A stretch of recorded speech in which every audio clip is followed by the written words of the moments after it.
इस्लाम में शिर्क को सबसे बड़ा गुनाह माना गया। पहली दावत देंगे, नहीं मानेंगे, फिर कहेंगे लाओ फिर टैक्स दो, गुंडा टैक्स दो हमको, क्योंकि आप मान नहीं रहे हमारी बात को।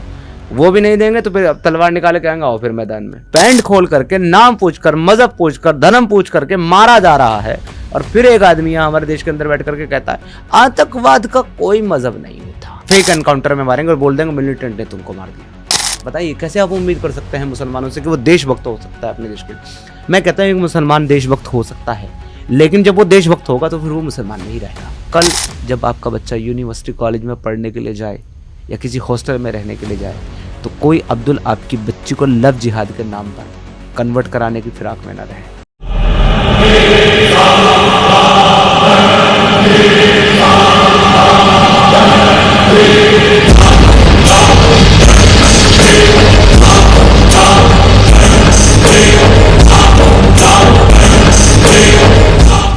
नमस्कार, मेरा नाम सुशील। आप इकोलेस देख रहे हैं। इकोलेस में हमारे साथ एक्स मुस्लिम समीर जी हैं, जिन्हें पहले सदाकत कुरैशी के नाम से जाना जाता था। उनका जो यूट्यूब हैंडल है उसका नाम है एक्स मुस्लिम समीर ऑफिशियल, क्योंकि जो उनका पुराना था एक्स मुस्लिम समीर, उसको रिसेंटली एक डिक्टेटोरियल तरीके से डिलीट कर दिया गया। उसकी चर्चा करेंगे आज हम। ये एक एक्स मुस्लिम कार्यकर्ता है, यूट्यूबर और कंटेंट निर्माता है। एक मुस्लिम परिवार में जन्मे समीर भाई ने इस्लाम की शिक्षाओं का, खासकर कुरान, हदीस और इस्लामी प्रथाओं में विरोधाभासों पर जो डाइकोटमीज है उन पर सवाल उठाए, और जब उन सवालों के सही जवाब नहीं मिले तो उन्होंने इस्लाम छोड़ दिया। अब वो नास्तिक हैं, अपनी और नास्तिक रूप से अपनी पहचान बना रहे हैं। एक्स मुस्लिम है वो अपना मंच अलग अलग मुद्दों पे, जहां पर इस्लाम की आलोचनात्मक समीक्षा करते हैं, आलोचना भी करते हैं, लेकिन पॉजिटिव और नेगेटिव दोनों साइड बताते हैं। धर्मनिरपेक्षता, विश्वास की स्वतंत्रता की लगातार वकालत समीर भाई ने करी है। भारत में हिंदू समुदाय उनके बहुत नजदीक है, जहां पर एक्स मुस्लिमों के सामने आने वाली चुनौतियों और जो जागरूकता है उसका वो लगातार प्रयास कर रहे हैं। समीर भाई ने से जब पूछा किसी ने कि इस्लाम क्यों छोड़ा आपने, तो उन्होंने बताया कि इस्लामी ग्रंथों में जो बुक्स हैं उनकी, उनमें विरोधाभास है, डाइकोटमीज है, व्यक्तिगत स्वतंत्रता पर पाबंदियां हैं और सामाजिक दबाव बहुत ज्यादा शामिल है। वह अपने लिए एक ऐसी जिंदगी चुनना चाहते थे जो उनके विश्वासों के अनुरूप हो। जहां तक धर्म त्याग के डर को, जब उन्होंने डर खत्म होता है तो आप फ्री हो जाते हैं। It gives you freedom. Hindu समुदाय से उन्हें बहुत अच्छा खासा समर्थन मिला है। भारत देश का जो धर्म निरपेक्षता है उससे उन्हें बहुत अच्छा समर्थन मिला है। धीरे धीरे वो अपने आप को उस डर से बाहर निकालने का पूरा प्रयास कर रहे हैं। हमारे शो पे आते समय भी वो डरे हुए थे, बिकॉज लोग लिटरली खून के प्यासे हैं। समीर का कार्य जो है वो साहसी है, स्ट्रांग है, अपने बात को पूरे जोश से रखते हैं। कई हिंदी टीवी चैनलों पे जा चुके हैं, अपनी बात को रख चुके हैं। मौलानाओं ने लड़ाई करी, इनको मजान से मारने की धमकी दी, पर समीर भाई न झुके न पीछे हटे। आइए मिलते हैं समीर भाई से।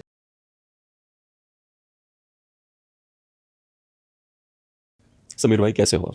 जी मैं ठीक हूँ, आप कैसे? बढ़िया बढ़िया। समीर भाई, मैं जो चूंकि आपने इस्लाम छोड़ दिया है, तो मैं दो उसके मैं बहुत बड़ा ज्ञाता तो हूँ नहीं आपकी तरह, जितना आप जानते हैं इस्लाम के बारे में, पर कोशिश करूंगा कि सवाल पूछ सकूं आपसे। इस्लाम के दो अलग अलग लाइनें मैं पढ़ना चाहता हूँ उनकी किताबों से, मुसलमानों की। Whoever changes his religion, kill him, सही बुखारी, सही मन बदला दीनू फक्तुलू। अच्छा, दूसरा है Quran 2/256, where there is no compulsion in religion। इसमें से सही क्या है? दोनों सही हैं। दोनों सही है, ठीक है।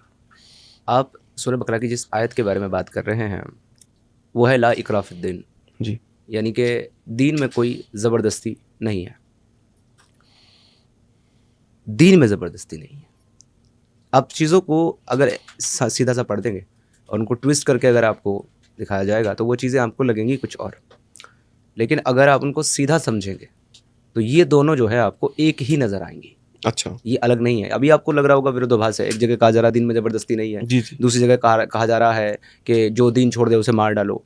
तो ये आपको विरोधाभास लग रहा है, बट ये नहीं है, ये एक ही है। इसका मतलब ये है ला इकराह फिद्दीन, दीन में कोई ज़बरदस्ती नहीं है। तो जब तक आप दीन में हो तब तक आपके ऊपर कोई ज़बरदस्ती नहीं है। मन बदला दीन हो फक्तुलू, लेकिन जैसे आपने दीन छोड़ा आपको मार दिया जाएगा। अच्छा। कितने उदाहरण होंगे विश्व में जहां पे किसी ने दीन छोड़ा और मार दिए गए, अगर बता दिया उसने? काउंटिंग नहीं की जा सकती। इसके कुछ कारण हैं। अगर आप मुझसे पूछेंगे कि कितने लोगों ने दीन छोड़ दिया, तो इसका एग्जैक्ट नंबर ना तो मैं बता पाऊंगा, ना कोई संस्था जी जी, और ना कोई रिसर्च वाले बता पाएंगे। कारण ये है कि ये जो आपने अभी हदीस कोट की है सहीह अल बुखारी की, मन बदल दीनहु फक्तुलू, जी जी। ये हज़रत मोहम्मद साहब का नरेशन है, ऑर्डर है कि जो अपना दिन छोड़े उसको मार डालो। तो इसी की वजह से हर एक मुसलमान जो मोहम्मद साहब को अपना प्रॉफिट मानता है, वो इनके इस ऑर्डर को फॉलो करना अपनी जिम्मेदारी, अपनी ड्यूटी मानता है। अब जैसे उसको पता सुन्नत चलेगा, है, वो ऑर्डर है। जी जी। तो अगर उसको पता चला, एक मुसलमान को जिसको पता है कि मेरे नबी ने कहा है कि जो दीन छोड़ दे उसे कत्ल कर दो, कि किसी शख्स ने दीन छोड़ दिया है, तो अगर उसके पास कैपेबिलिटी होगी, उसके पास ताकत होगी, उसके पास मौका होगा, तो बिल्कुल उसको मार डालेगा। और लोग इसीलिए अगर दीन से बेजार भी होते हैं, यानी कि उससे तंग आ जाते हैं, उसको छोड़ देते हैं, त्याग देते हैं या प्रैक्टिस करना बंद कर देते हैं, तब भी अक्सर लोग ये कहते नहीं हैं कि हमने दीन छोड़ दिया। कारण ये है कि या तो उनको मार दिया जाएगा, नहीं तो उनका सोशल और फैमिली बाइकआउट तो 100% होना है। तो कौन इंसान एक विचारधारा के खिलाफ ऐसी लड़ाई लड़ेगा जिसमें उसको अपना समाज, अपना परिवार, अपना कारोबार, अपना घर और यहाँ तक कि अपनी जान से भी हाथ गंवाना पड़े। तो ऐसे बहुत सारे लोग हुए जिनमें कुछ लोगों के बारे में हम जानते हैं जो ज़्यादा फेमस हुए। तो ऐसे बहुत सारे लोग हैं जिनको मारा गया, दिन छोड़ने की वजह से, मुर्तद होने की वजह से कत्ल किया गया। खुद इस्लामी तारीख की किताबों में ऐसे बहुत सारे लोगों का जिक्र है जिन्होंने मोहम्मद साहब के ज़माने में इस्लाम को छोड़ दिया था। अच्छा। उनके बारे में मोहम्मद साहब ने जो है ये लिस्ट निकाली कि इनको कत्ल करना है। मोहम्मद साहब के वफ़ात के बाद, यानी कि उनकी डेथ के बाद, जब अबू बकर खलीफा बने, तो अबू बकर ने पर्टिकुलर एक वॉर लड़ी। उस वॉर का नाम था हर्बुर रिदा। अच्छा। वो वॉर उन लोगों के खिलाफ लड़ी थी अबू बकर साहब ने जिन्होंने मोहम्मद साहब के जाने के बाद इस्लाम को छोड़ दिया था। और वो पूरी एक जमात थी, मतलब एक दो चार लोग नहीं थे। आप देखें कि अगर पूरी वॉर हो रही है और उसमें मुसलमानों की एक बहुत बड़ी तादाद लड़ते हुए मारी जा रही है, तो आप अंदाज़ा लगा सकते हैं कि वो कितनी बड़ी मतलब एक जमात या कम्युनिटी होगी उस वक्त की। तो ऐसा नहीं है, काफ़ी लोगों ने इस्लाम छोड़ा है और काफ़ी मारे भी गए। एक मैंने जो अभी उस पर कोशिश करी पढ़ने की कि किसी की पता चल जाए कि कितने हैं, जो एक मैंने एक चीज़ और ऑब्जर्व करी है, जितने भी ये आर्टिफिशियल इंटेलिजेंस हैं वो भी डरते हैं इस्लाम से। पहली चीज़ है ये, एआई भी इस्लाम को क्रिटिसाइज़ करने में डरता है बहुत बुरी तरह। जैसे कि आप लिख दो कि मुझे अल्लाह पे या जो मुसलमानों के प्रॉफिट हैं मोहम्मद, उन पे एक चुटकुला सुनाओ, कभी नहीं सुनाएगा वो। लेकिन आप लिख दो भगवान राम पे सुनाओ तो तुरंत शुरू हो जाता है। एक बार राम लक्ष्मण सीता जंगल गए, या बोलो भगवान बजरंग बली पे सुनाओ, तुरंत सुनाने लग जाता चुटकुले उस पर, लेकिन उन पे नहीं सुनाता। तो जो आर्टिफिशियल इंटेलिजेंस है, मतलब जो मशीन है, वो भी इस्लाम से डरती है। और ये जो ये नंबर्स आए हैं, ये बहुत सारे, पर ये लेटेस्ट नंबर ही दिखा रहा है सारे के सारे जो हैं ये, कि कहीं केरला में हुआ है, कोई ऑफिशियल डेटा नहीं है, पाकिस्तान में बहुत सारे हुए हैं। इस पर कोई, अच्छा इतनी भी नहीं कि लोगों ने रिसर्च भी नहीं करी है। सऊदी में मारे गए एक्स मुस्लिम्स, हर जगह बहुत सारे मुस्लिम्स मारे गए हैं। और सबसे बड़ा वो तो एक्स मुस्लिम भी नहीं था, उसका नाम था सलमान मोमेका, जिसको अभी रिसेंटली मार दिया गया वहाँ पे जर्मनी में, जिसको मार दिया गया था बिकॉज वो, अच्छा कुरान को जलाना उचित लगता है आपको? इस पर भी मैं आपको बताऊंगा जी। लेकिन जो आप अभी बात कर रहे हैं पहले उसका मैं जी जवाब देना चाहूँगा। यहाँ से आपने एआई की बात करी और आपने एग्जांपल भी दिया चुटकुले का। इसका कारण क्या है? क्यों एआई भी जो है ये सब करने से आपको मना कर देगा, जबकि वो दूसरे और जो बिलीव हैं उन पर वो खुशी खुशी करता है? जैसे आपने एक हदीस पढ़ी थी सही बुखारी की, मन बदला दीनहु फक्तुलू, उसी के साथ एक और हदीस आती है हदीस की किताबों में, और वो है मन शब्बा नबीय्यन फक्तुलू। वहाँ पर दीन बदलने पर मारने का हुक्म है, यहाँ नबी की शान में गुस्ताखी करने पर मारने का हुक्म है। चीज़ एक ही है। तो इस्लाम का ये हिस्सा है कि अगर कोई नबी के बारे में अभद्र करे, बात करे, मजाक करे, उनका मजाक उड़ाए, उनका कार्टून बनाए, यहाँ तक कि उनकी पिक्चराइजेशन भी करे, तो इसको ब्लास्फेमी ऑफ प्रॉफिट कंसिडर किया जाएगा और ऐसे इंसान को मार देने का हुक्म है। अब आप एआई की बात करें, एआई की गलती क्या है? एआई को किसने डिज़ाइन किया है? ह्यूमन नहीं तो क्या है? एआई अपने आप में कोई एक एंटिटी तो नहीं है। हो जाएगी, अभी नहीं है, वो तब की बात की है, लेकिन राइट नाउ उसको, उसका जो क्रिएटर है वो तो ह्यूमन ही है ना, हम लोगों ने उसको ईजाद किया है ना। तो जिन लोगों ने उसको बनाया है, जो उसके डेवलपर्स हैं या जो लोग उसके क्रिएटर हैं, वो लोग भी इस मानसिकता को बहुत अच्छे से जानते हैं कि अगर आपने ऐसा कोई सॉफ्टवेयर बनाया है, उसमें ऐसी कोई कमांड आपने रखी कि वो अलाउ करे या इसको इंडोर्स करे, तो गर्दन आपकी काट दी जाएगी। They know very well. But उसके अलावा भी बहुत जगह पे लगातार नबी के शान में, जो भी मुसलमानों के नबी हैं, उनके शान में बहुत सारी गुस्ताखियाँ लोग करते जा रहे हैं। ऐसा नहीं, जैसे जर्मनी में हुई है, स्वीडन में हुआ है, अमेरिका में हुआ है। जैसे मुझे अभी याद है एक, वो वाला याद नहीं मुझे एग्जैक्टली वीडियो, पर मैं चलाऊंगा ज़रूर। उस वीडियो में एक महिला टेक्सास जैसे प्रदेश में आती है और बोलती है कि जो प्रॉफिट था तुम्हारा वो फॉल्स प्रॉफिट था। तो बोला उसने, भाई लिटरली आके माइक पे बोली है वो। आई डोंट थिंक सो कि फॉल्स प्रॉफिट बोलना ब्लास्फेमी है। क्यों? कारण ये है कि जो मुसलमान हैं, जो किताब में ईमान रखते हैं, आसमानी किताब में, और विदेशी आइडियोलॉजी इस्लाम को एंडोर्स करते हैं, उसको फॉलो करते हैं, उनके अकीदे में मोहम्मद साहब जो है प्रॉफिट हो सकते हैं। जो एक नॉन मुस्लिम है, कोई हिंदू है, कोई क्रिश्चियन है, कोई ज्यू है, कोई बुद्ध है, कोई जैन है, उसके अकीदे में तो, उसके बिलीव में तो मोहम्मद साहब प्रॉफिट नहीं है ना। तो वो अगर ये कहें कि हम लोग उनको प्रॉफिट नहीं मानते या फॉल्स प्रॉफिट है, तो ये क्यों गलत है? जबकि और अगर मुसलमानों को ये लगता है कि वो नहीं मानते हैं तब भी वो फॉल्स प्रॉफिट नहीं कह सकते, तो मुसलमानों को ये हक किसने दिया कि वो बाकी सबके गॉड को फॉल्स कहें? 5 टाइम कहते हैं ना। आपने अजान नहीं सुनी? अजान में क्या कहते हैं? अशहदु अल्ला इलाहा इल्लल्लाह व अशहदु अन्ना मुहम्मदन अब्दुहु व रसूलुहु। अल्लाह के सिवा कोई गॉड नहीं है, there is no God but Allah, and Muhammad is the prophet of God. जब ये कह दिया गया है कि सिर्फ अल्लाह ही सच्चा खुदा है, सच्चा माबूद है, सच्चा गॉड है, और आपके जितने गॉड हैं वो सब गॉड नहीं है, वो झूठे हैं, तो जब आपके गॉड की ब्लास्फेमी की जा सकती है, तो कोई इंसान ये क्यों नहीं कह सकता कि प्रॉफिट मोहम्मद साहब इज अ फॉल्स प्रॉफिट? चलिए, मुझे उसमें वो जो मैंने सवाल बीच में रह गया था कि क्या कुरान को जलाना उचित है? मान लेते हैं कि चलिए हम लोग, मैं और आप भरोसा नहीं करते किताब में, कोई और तो करता है, तो क्या उसकी किताब को जलाना उचित है? देखिए, मैं अपनी आपको एक्सपीरियंस और अपनी ऑब्जर्वेशन बता रहा हूँ। मुझे ऐसा लगता है कि कागज़ के पन्नों का एक मजमुआ जला देने से कोई विचार या आइडियोलॉजी ख़त्म नहीं होती। अगर वो चीज़ गलत है और आप चाहते हैं कि वो चेंज हो या वो गलत हो, तो आपको लोगों की मेंटालिटी चेंज करनी पड़ेगी। मगर क्या हो अगर आप ये देखें कि एक बुक है, व्हाटएवर, वो कोई भी बुक है, उस बुक में लिखा हुआ है कि पर्टिकुलर विचारधारा के लोग या पर्टिकुलर मान्यता या आइडियोलॉजी के लोगों को आप मार डालो। और अगर कोई इस बुक को नहीं मानता है, इस बुक को ऑन नहीं करता, उसको ऑथेंटिक नहीं समझता है, उसको मार डालो। और फिर कुछ लोगों का ग्रुप इकट्ठा हो करके एक निर्दोष परिवार को, एक आदमी है जिसमें उसका बेटा है, उसकी बीवी है, उसकी बेटी है, उनको मार डालता है, उसकी पत्नी का, उसकी बेटी का बलात्कार करता है, उसके घर में आग लगा देता है, सिर्फ एक पुस्तक की वजह से। तो क्या आपकी जो मानवता है, आपकी जो इंसानियत है, अगर आप इंसानियत का दर्द रखते हैं, तो क्या आपका मन ये नहीं करेगा कि आप उस पुस्तक को जला दें? मेरा तो करता है, मेरा तो किया, और मैंने किया, क्योंकि मेरे लिए कागज के पन्नों पर लिखे हुए चंद अल्फाज इंसानी जान से ज्यादा कीमती नहीं है।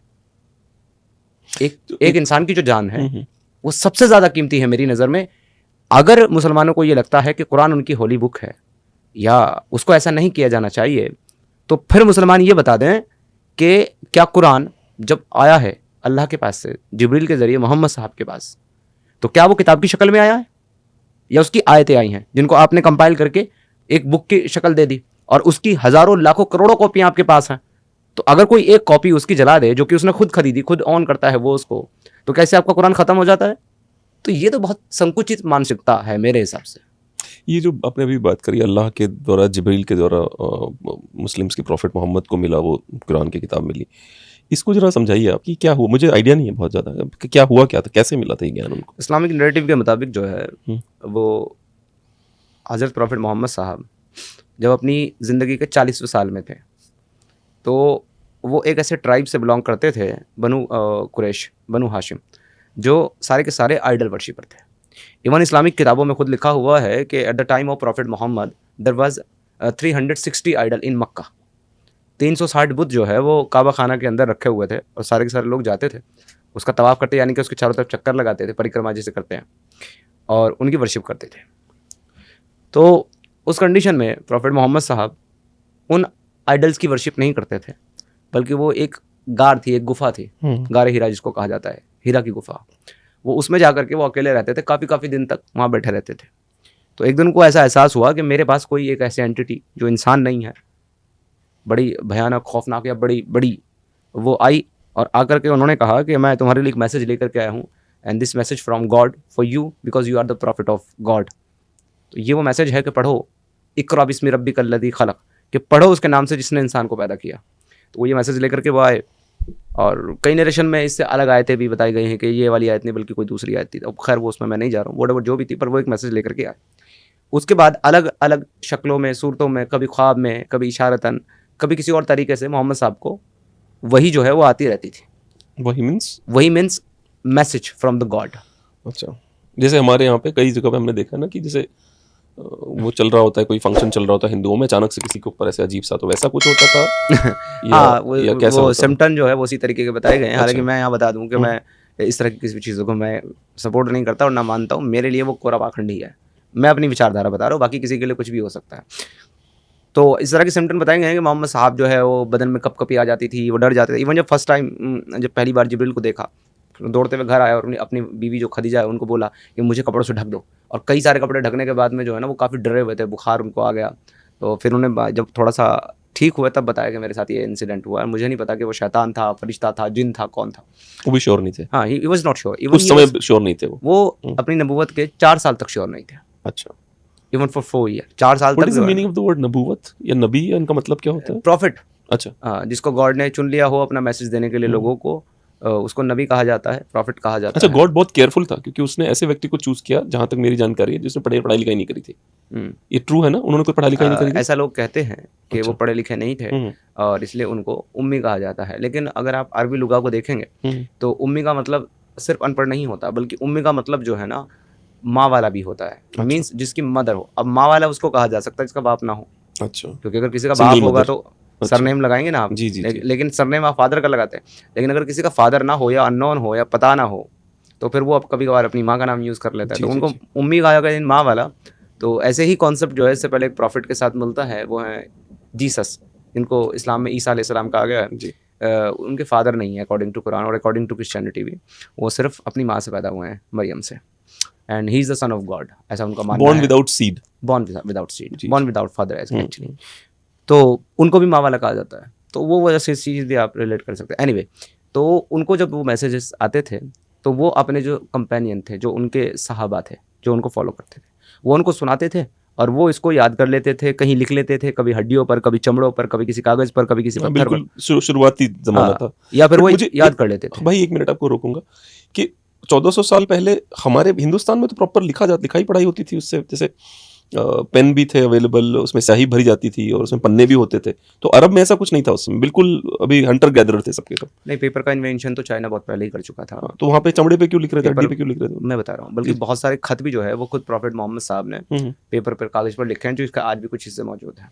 अच्छा, लेकिन वो कुरान की आयतें नहीं है उसमें? उसका कारण ये है अच्छा। कि प्रॉफिट मोहम्मद ने कभी भी अपनी पूरी ज़िंदगी में किसी को ये नहीं कहा था कि तुम इन आयतों को एक जगह लिख करके एक बुक या की शक्ल में कंपाइल करना, एक बुक बनाना। उन्होंने नहीं कहा था कि तुम इनको कहीं लिखना या कहीं महफूज करना, बल्कि वहाँ पर महफूज करने का यानी कि सेव करने का का जो तरीका था वो सिर्फ रिसाइटेशन थी। मेमोराइज कर लेना और रिसाइट करना, किरात इसको बोलते हैं। और मेमोराइज करना मतलब हिफ्स कर लेना, ये था। इवन जब मैंने आपको बताया था अभी थोड़ी देर पहले बात करते हुए कि हर्बुर रिदा की लड़ाई अबू बकर के ज़माने जी, में जी। लड़ी गई, तो उसमें उसी ज़माने में जब बहुत सारे कुर्रा यानी कि जो रिसाइटर थे जी, जी। कुरान के, जब वो एक बहुत बड़ी संख्या में वहाँ पर मारे गए, कत्ल हो गए उस लड़ाई में, तो तब उमर केम टू अबू बकर, उमर आए अबू बकर के पास और उन्होंने आकर के कहा कि मैं आपको एडवाइस करता हूँ as a Khalifa of Muslim कि आप कुरान को एक जगह कंपाइल कर लें, क्योंकि जिस हिसाब से ये लोग मारे जा रहे हैं तो मुझे ऐसा खतरा है कि कहीं कुरान ख़त्म ही ना हो जाए। तो तब अबू बकर ये बात कहते हैं, जो मेरी इस बात को ऑथेंटिकेट करती है, वेरीफाई करती है, कि Muhammad Sahab never said to compile it, कि तुम मुझे वो काम करने के लिए कह रहे हो उमर जो प्रॉफिट मोहम्मद ने ना तो अपनी ज़िंदगी में किया ना करने के लिए कहा, वो करने के लिए आप मुझे कह रहे हो। तो तब उमर कहते हैं कि by Allah this is a good project, क्योंकि अगर आप ऐसा नहीं करोगे तो जिनको याद है कुरान वो मारे जाते रहेंगे, तो बहुत सारा हिस्सा जो है वो कुरान का हमसे जाया हो जाएगा, इसलिए आप इसको एक जगह जमा करा लो। तब अबू बकर ने ज़ैद बिन साबित को बुलाया और ज़ैद बिन साबित ने the same son of prophet Muhammad? No no no no, अच्छा। He was Zaid bin Haris. अच्छा, अच्छा। ये ज़ैद बिन साबित है। हम्म। बहुत सारे सहाबों के नाम आपको सिमिलर मिलेंगे। अच्छा, एक और प्रश्न ये भी उठता है इसमें कि जो क्या कहते हैं, जब प्रॉफिट मोहम्मद की डेथ होती है, ये चीज़ें मेरी सुनी सुनाई बातें हैं, तो मैं आपको इतनी डीप नॉलेज, इसलिए आप क्लैरिफाई कर लेता हूँ मैं जी। सारी बातें। तो उनकी डेथ होती है और उसी के विद इन फ्यू आवर्स कुछ लोग मार दिए जाते हैं। वो क्या कहानी थी? कुछ लोग सजदे में उनको मार दिया जाता है, वो क्या कहानी थी? नहीं, फ्यू आवर्स का इंसिडेंट नहीं है जी। थोड़े टाइम के अंदर ये जो मैंने पाकिस्तानी में सुना हुआ है कि नहीं, पाकिस्तानी बोल रहे थे। हाँ जी, जी। ये देखिए, अब किस नैरेटिव में बात कर रहे हैं, क्या बात कर रहे हैं, वो मुझे नहीं आइडिया। हम्म। लेकिन जब प्रॉफिट मोहम्मद साहब की डेथ होती है उस टाइम पर लोगों के अंदर इख्तिलाफ पैदा हो जाता है, मतलब उनके अंदर मतभेद पैदा हो जाते हैं। कारण ये था कि सही अल बुखारी की हदीस है, मेरे ख्याल से 364, तो उस हदीस में ये कहा गया है कि प्रॉफिट मोहम्मद साहब जब उनकी हालत बहुत ख़राब थी and he was near to death, तो उन्होंने कहा कि तुम मुझे पेपर और पेन दे दो ताकि मैं तुम्हारे लिए कुछ वसीयत लिख दूं जिससे कि तुम आगे चल करके एस्ट्रे ना हो, यानी गुमराह ना हो जी जी। और एक दूसरे के साथ तुम लड़ो ना। तो that time Umar was there, Umar जो कि सेकंड खलीफा हैं। मोहम्मद साहब की डेथ के बाद अबू बकर खलीफा बने, 2 साल में उनकी डेथ हो गई और फिर उसके बाद उमर बने। तो वो वहाँ पर थे, तो उन्होंने कहा कि प्रॉफिट मोहम्मद साहब इज़ वेरी इल, सीरियस इल, बहुत बीमार हैं और हमें प्रॉफिट मोहम्मद साहब की वसीयत की कोई ज़रूरत नहीं है, because we have Quran with us, हमारे पास कुरान मौजूद है, हमें प्रॉफिट की नसीहत की या वसीयत की ज़रूरत नहीं है। जबकि वो मांग रहे थे, जबकि वो खुद मांग रहे थे, वो अच्छा। वसीयत लिखना चाहते थे। अच्छा, क्योंकि उनको डर था कहीं ऐसा ना हो किसी और को ना मिल जाए। तो इस वजह से वहाँ पर आपस में मतभेद हो गया, लोग चीखने लगे, चिल्लाने लगे। और अगर सही तरीके से आप देखो इस इंसिडेंट को, सही बुखारी की हदीस को आप समझो, तो वहाँ पर कुरान की बहुत सारी आयतों की वायलेशन हुई है। जिस कुरान का हवाला देकर के उमर साहब ने डिनाई किया उनको पेपर पेन देने के लिए, उसी कुरान की बहुत सारी आयतों का वायलेशन उमर साहब ने किया। पहली चीज़ कि बट ये बात ऑथेंटिक है, आप ये मतलब वेरीफाई करा सकते हैं। सही बुखारी। अच्छा, कि उमर ने मना किया उनको कि मैं बुक नहीं, हाँ, पेन पेपर नहीं दूंगा। हाँ, अगर मतलब अपने ही प्रॉफिट को मना कर दिया, मैं पेन पेपर नहीं दूंगा। एग्जैक्टली। अरे भाई साहब, क्योंकि बात यह है कि शिया जो हजरात है ना, 2 फिरके ज़्यादा बड़े मेन होते हैं इस्लाम में, सुन्नी और शिया। शिया जो है ना, वो उमर और अबू बकर, इन दोनों को इतना बैडली क्रिटिसाइज करते हैं। कारण यही है कि उन्होंने प्रॉफिट मोहम्मद के शान में बहुत सारी गलतियां की हैं, गुस्ताखी की हैं और बहुत सारी चीज़ें गलत की हैं। जब कुरान खुद कहता है अतिउल्लाह व अतिउर रसूल, अल्लाह की इताअत करो, अल्लाह के रसूल की इताअत करो, तो क्या उमर रसूल से बड़ा है कि उसको इताअत नहीं करनी है? जब रसूल कह रहे हैं कि मुझे पेन पेपर दो, who is Umar to deny कि उनको मत दो? और आप देखें कि हम लोग काफिर लोग हैं अकॉर्डिंग टू इस्लाम। हम में इतनी इंसानियत है कि अगर हमारा दुश्मन भी हमारे सामने मर रहा और वो कोई आखिरी ख्वाहिश का है कि जी मेरी आखिरी ख्वाहिश ये मरने से पहले, तो हम उसकी ख्वाहिश पूरी करते हैं।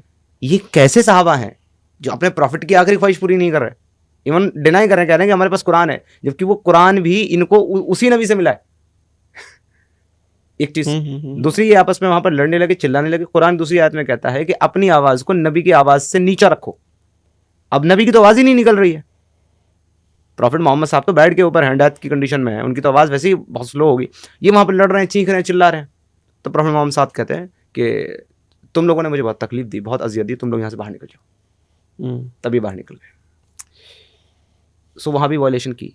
एक कुरान की आयत आती है, इन्ना नहनु नज़्ज़लना ज़िक्रा व इन्ना लहू लहाफ़िज़ून, हमने इस जिक्र को नाजिल किया है, यानी भेजा है, और हम ही इसकी हिफाजत करेंगे। उमर के टू अबू बकर और कहता है कि कंपाइल करो, नहीं तो ख़त्म हो जाएगा।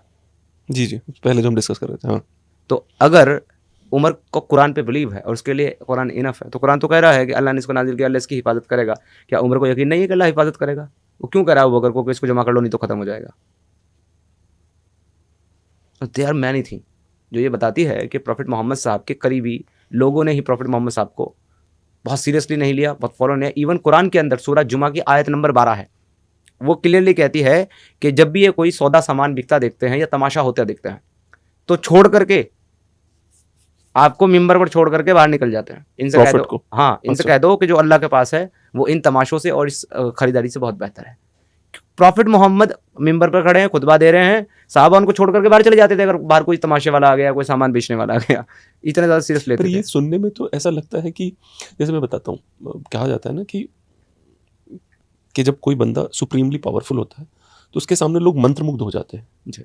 तो ये आयत क्यों आई फिर? अगर मंत्रमुग्ध नहीं हो पाते थे लोग, आयत क्यों आई? ये वाले मैं जानना चाहता हूं। ये वो टाइम है जब लोग, तो मैं भाषण दे रहा हूँ तो लोग मंत्रमुग्ध नहीं हो पा रहे हैं, ये क्या है? मैं इसमें देखिए एक चीज़ है कि ये वो टाइम है जहाँ पर प्रॉफिट मोहम्मद साहब जो है वो लोगों को इकट्ठा कर रहे थे, लोगों को जोड़ रहे थे, लोगों को इस्लाम में लेकर के आ रहे थे। और लोगों के इस्लाम में, ज़्यादातर लोगों इस्लाम में आने का जो मकसद था वो सिर्फ ये था कि माले गनीमत जो मिलेगा, यानी कि वॉर के बाद वॉर बूटी जो मिलेगी, पीछे से पैसा वैसा, और गुलाम के तौर पर लड़कियाँ जो मिलेंगी, लोग उसके लिए उनके साथ शामिल हो रहे थे। अब जंग नहीं हो रही है, वॉर नहीं हो रही है, पैसा नहीं आ रहा है, लड़कियां नहीं मिल रही हैं, तो उनको तो अपना कुछ देखना है ना। वो बैठ करके प्रॉफिट मोहम्मद साहब की बात थोड़े ना सुनते रहेंगे ऑल टाइम। Very logical. तो वो जाएं बाहर, अपना काम धंधा देखे, बिजनेस देखे, उसके लिए वो निकल गए। तो कुरान यहाँ पर उनको क्रिटिसाइज कर रहा है कि तुम लोग छोड़ करके चले जाते हो मेरे प्रॉफिट को, उसकी बात सुनो बैठ करके, अल्लाह के पास जो है वो इससे बहुत बेहतर है। एक और सवाल है कि ये जैसे आपके ऊपर शिर्क का आरोप है, शिर्क किया है आपने, इज इट ट्रू? शिर्क तो उसको कहते हैं ना कि जो अल्लाह के सिवा किसी और गॉड की वर्शिप करे। तो आपने डिनाई कर दिया अल्लाह को, तो आप तो शिरक नहीं हुआ ये। अल्लाह को डिनाई करना जो है वो शिर्क नहीं, वो कुफ्र है। अच्छा, वो कुफ, आप काफिर हैं। काफिर जी, अच्छा, हम काफिर तो हैं मुझे ऐसा क्यों लगता है जैसे नीग्रो शब्द है जो ब्लैक्स को बोला जाता है, जी। अगर वो शब्द डेरोगेटरी है कि उसको हर जगह से बैन किया, काफिर शब्द क्यों नहीं बैन करते लोग?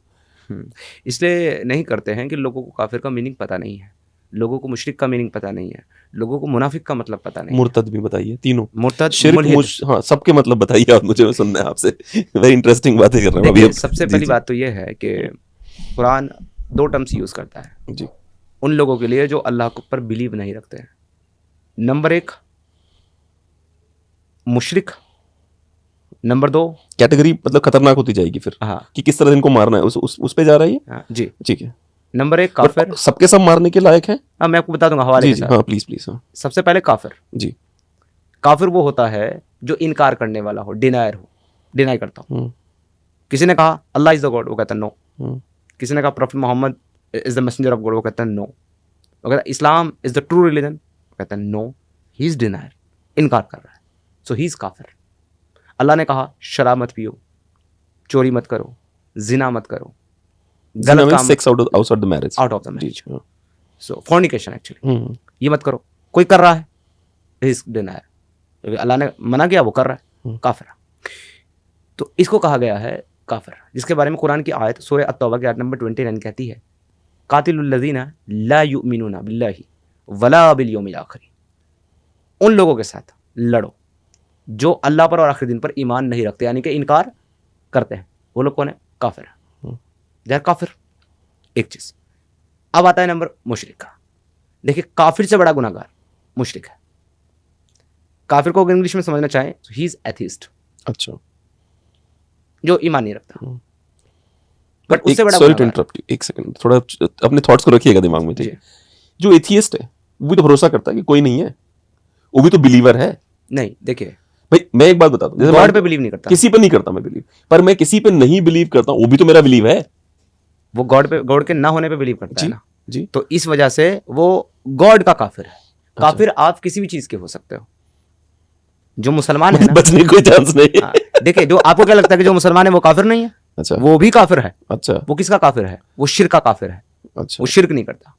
वो चोरी का काफिर है, वो चोरी नहीं करता, इनकार करता है। वो झूठ का काफिर है, वो झूठ नहीं इंडोर्स करेगा। अब वो चीज़ है कि अलग अलग, अगर दीन के फायदे की हो तो फिर सब कर सकते हैं, वो अलग है, वो अकल तक उस पे भी चलेंगे, पहले उस पे भी चलेंगे। खत्म करिए, हाँ। लेकिन बात ये है कि अभी फिर शिर्क आता है कुफ्र के बाद।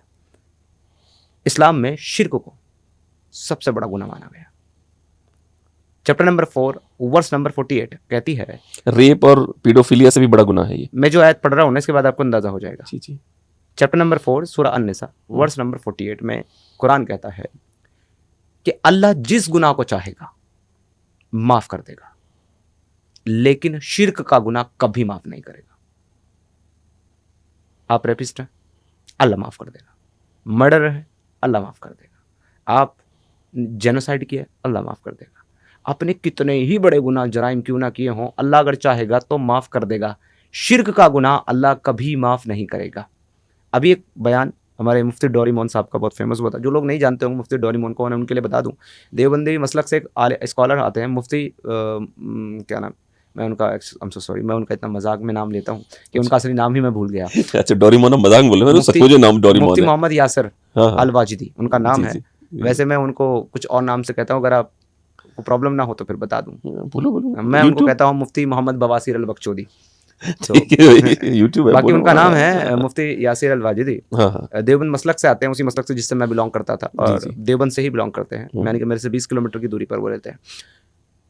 वो उनसे पूछा गया कि अगर एक तरफ किसी बच्ची का रेप हो रहा हो और दूसरी तरफ कोई आदमी शिर्क कर रहा हो, यानी किसी और आइडल की वर्शिप कर रहा हो, किसी और को अपना गॉड मान रहा हो, राम को, कृष्ण को, भगवान बुद्ध को, शंकर भगवान को, गणेश जी को, जीसस को, या फिर मोसेस को, या यहावे को, या जैन मुनि को, या महावीर को, किसी और को वो गॉड मान रहा है अपना, एक्सेप्ट अल्लाह, अल्लाह को ना मान करके, तो दोनों में से बड़ा गुनाह कौन सा है?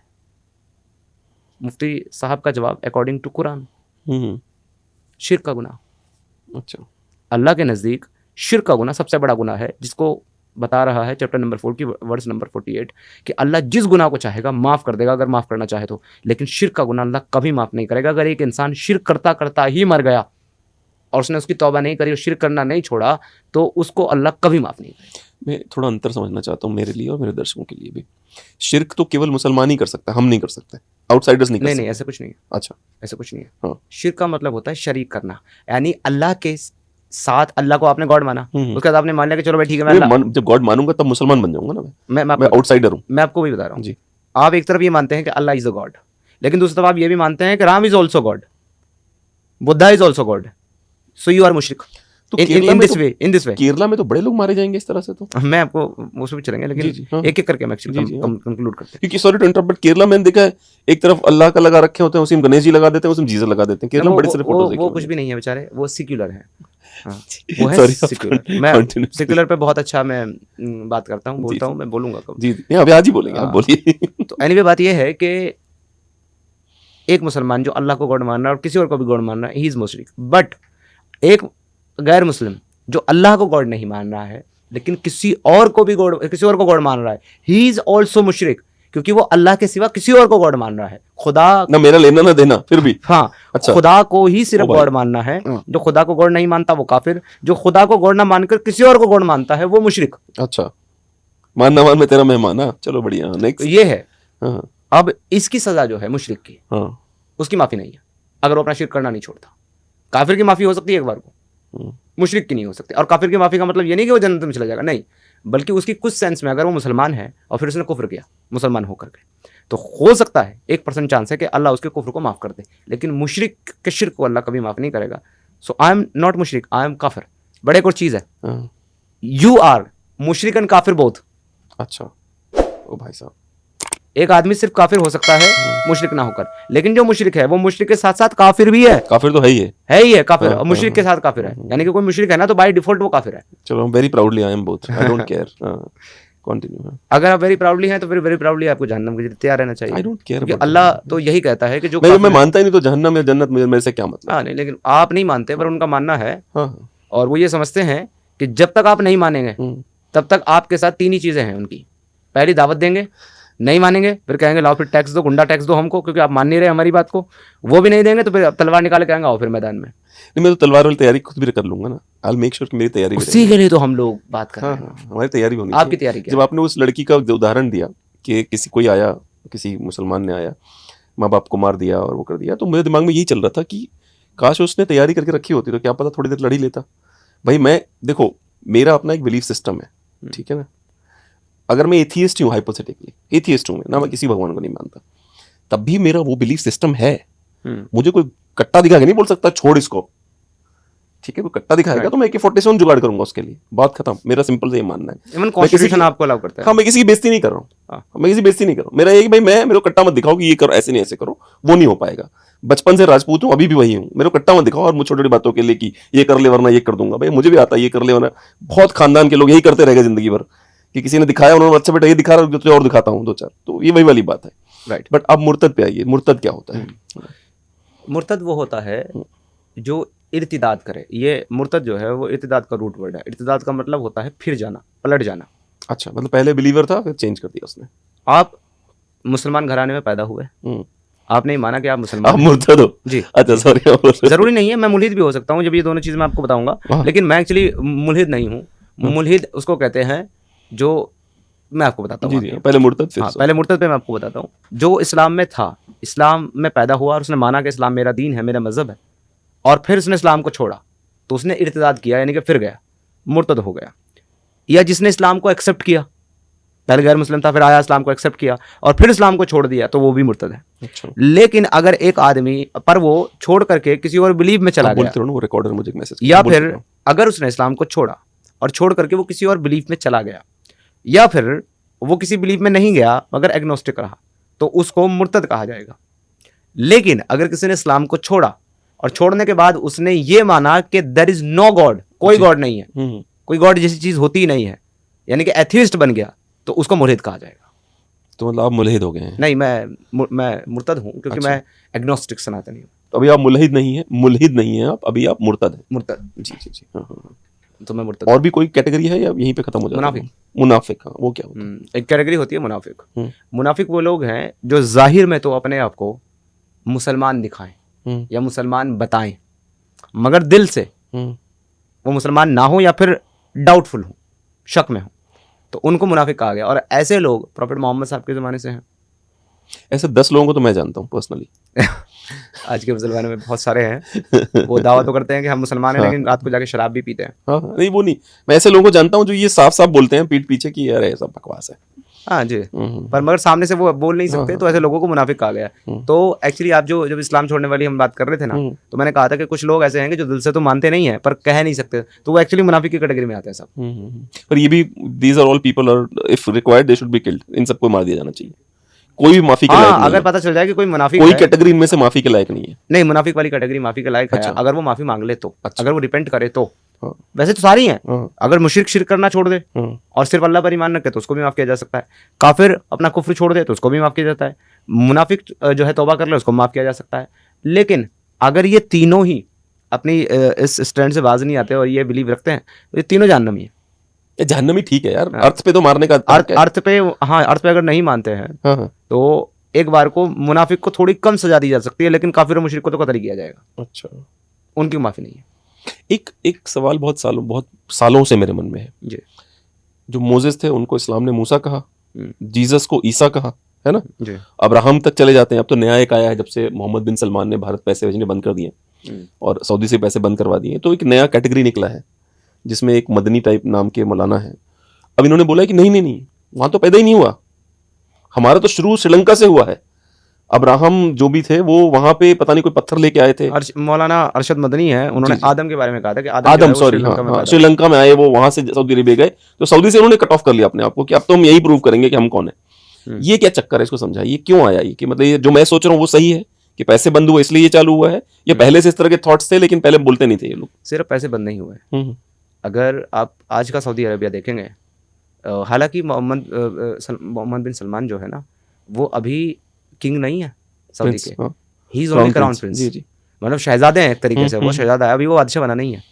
लेकिन उस इंसान ने जिस तरीके से इस्लाम को और वहाँ के रूल्स रेगुलेशन को जिस तरीके से चेंज किया है, रिफॉर्म करने और रिफॉर्म किया है उसको, तो वो अपने आप में सराहनीय बात है। और हमारा तो पर्सनली ऐसा मानना है, हमारी कम्युनिटी का हर एक बंदे का कि एक्स मुस्लिम लोग हमारा भाई है, अच्छा, अपनी कम्युनिटी का आदमी है, या फिर आप उसको मुनाफिक कह सकते हैं। जो, लेकिन उनका कहना साफ है कि हमारा जो मिशन है वो सिर्फ और सिर्फ ह्यूमैनिटी है, रिवॉल्यूशन है, और दुनिया के साथ कंधे से कंधा मिला करके हम चलना चाहते हैं।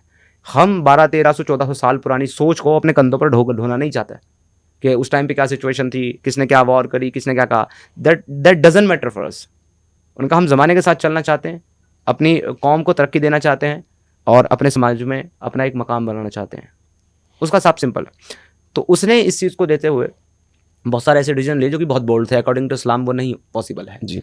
जैसे कि विमेन को इक्वलाइज करना, उनको ड्राइविंग लाइसेंस दे देना, पर कुछ अधिकार मिले हुए। इक्वलाइज करने का मतलब यह है कि वहाँ पर बगैर बुरखे, बगैर नकाब के, बगैर एक मर्द की सरपरस्ती के कोई महिला बाहर नहीं जा सकती। नहीं, अब तो हो गया, लेकिन अब वो सब चीज़ें उसने चेंज कर दी।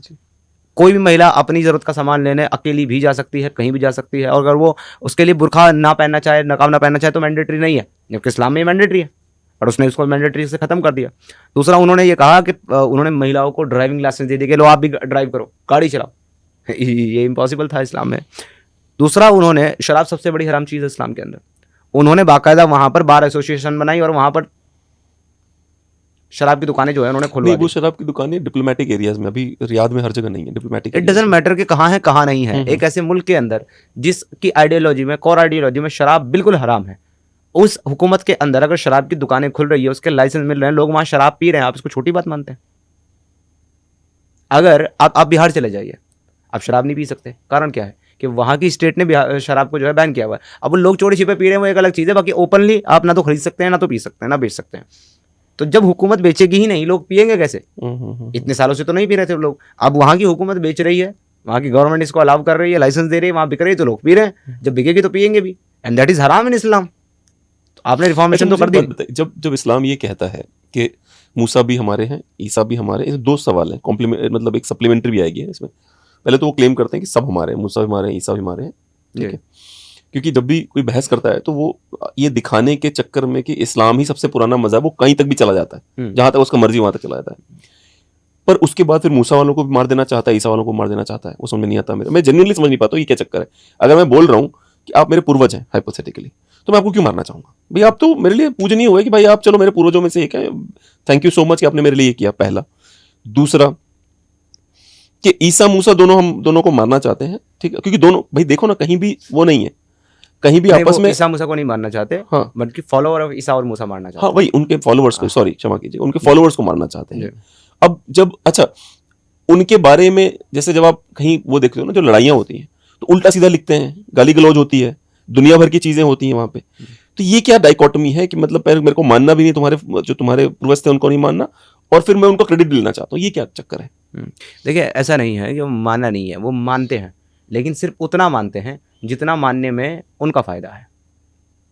आप ये तो सच्चा इस्लाम नहीं हुआ ना। हाँ, मैं आपको बता रहा हूँ। देखिए अगर कुरान की हर लाइन मेरे लिए सब कुछ है, तो फिर ये भी तो होनी चाहिए ना, ये तो गलत बात है। हाँ, तो कुरान के ही मैं नैरेटिव आपको बता रहा हूँ। देखिए कुरान ये कहता है कि उसने आदम से लेकर के और प्रॉफिट मोहम्मद तक अलग अलग कौम के पास, यानी अलग अलग कम्युनिटी के पास, अलग अलग जो है लोगों के पास अलग अलग प्रॉफिट को भेजा वक्त वक्त पर, और उस प्रॉफिट ने एक मैसेज, एक वे ऑफ लाइफ अपनी कौम को दिया।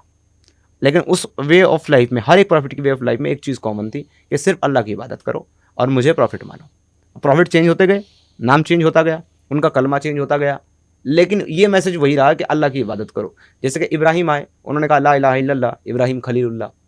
अच्छा ये भी है, हाँ, मुझे नहीं पता ये। फिर मूसा आए, मूसा ने कहा ला इलाहा इल्लल्लाह, मूसा कलीमतुल्लाह, है ना।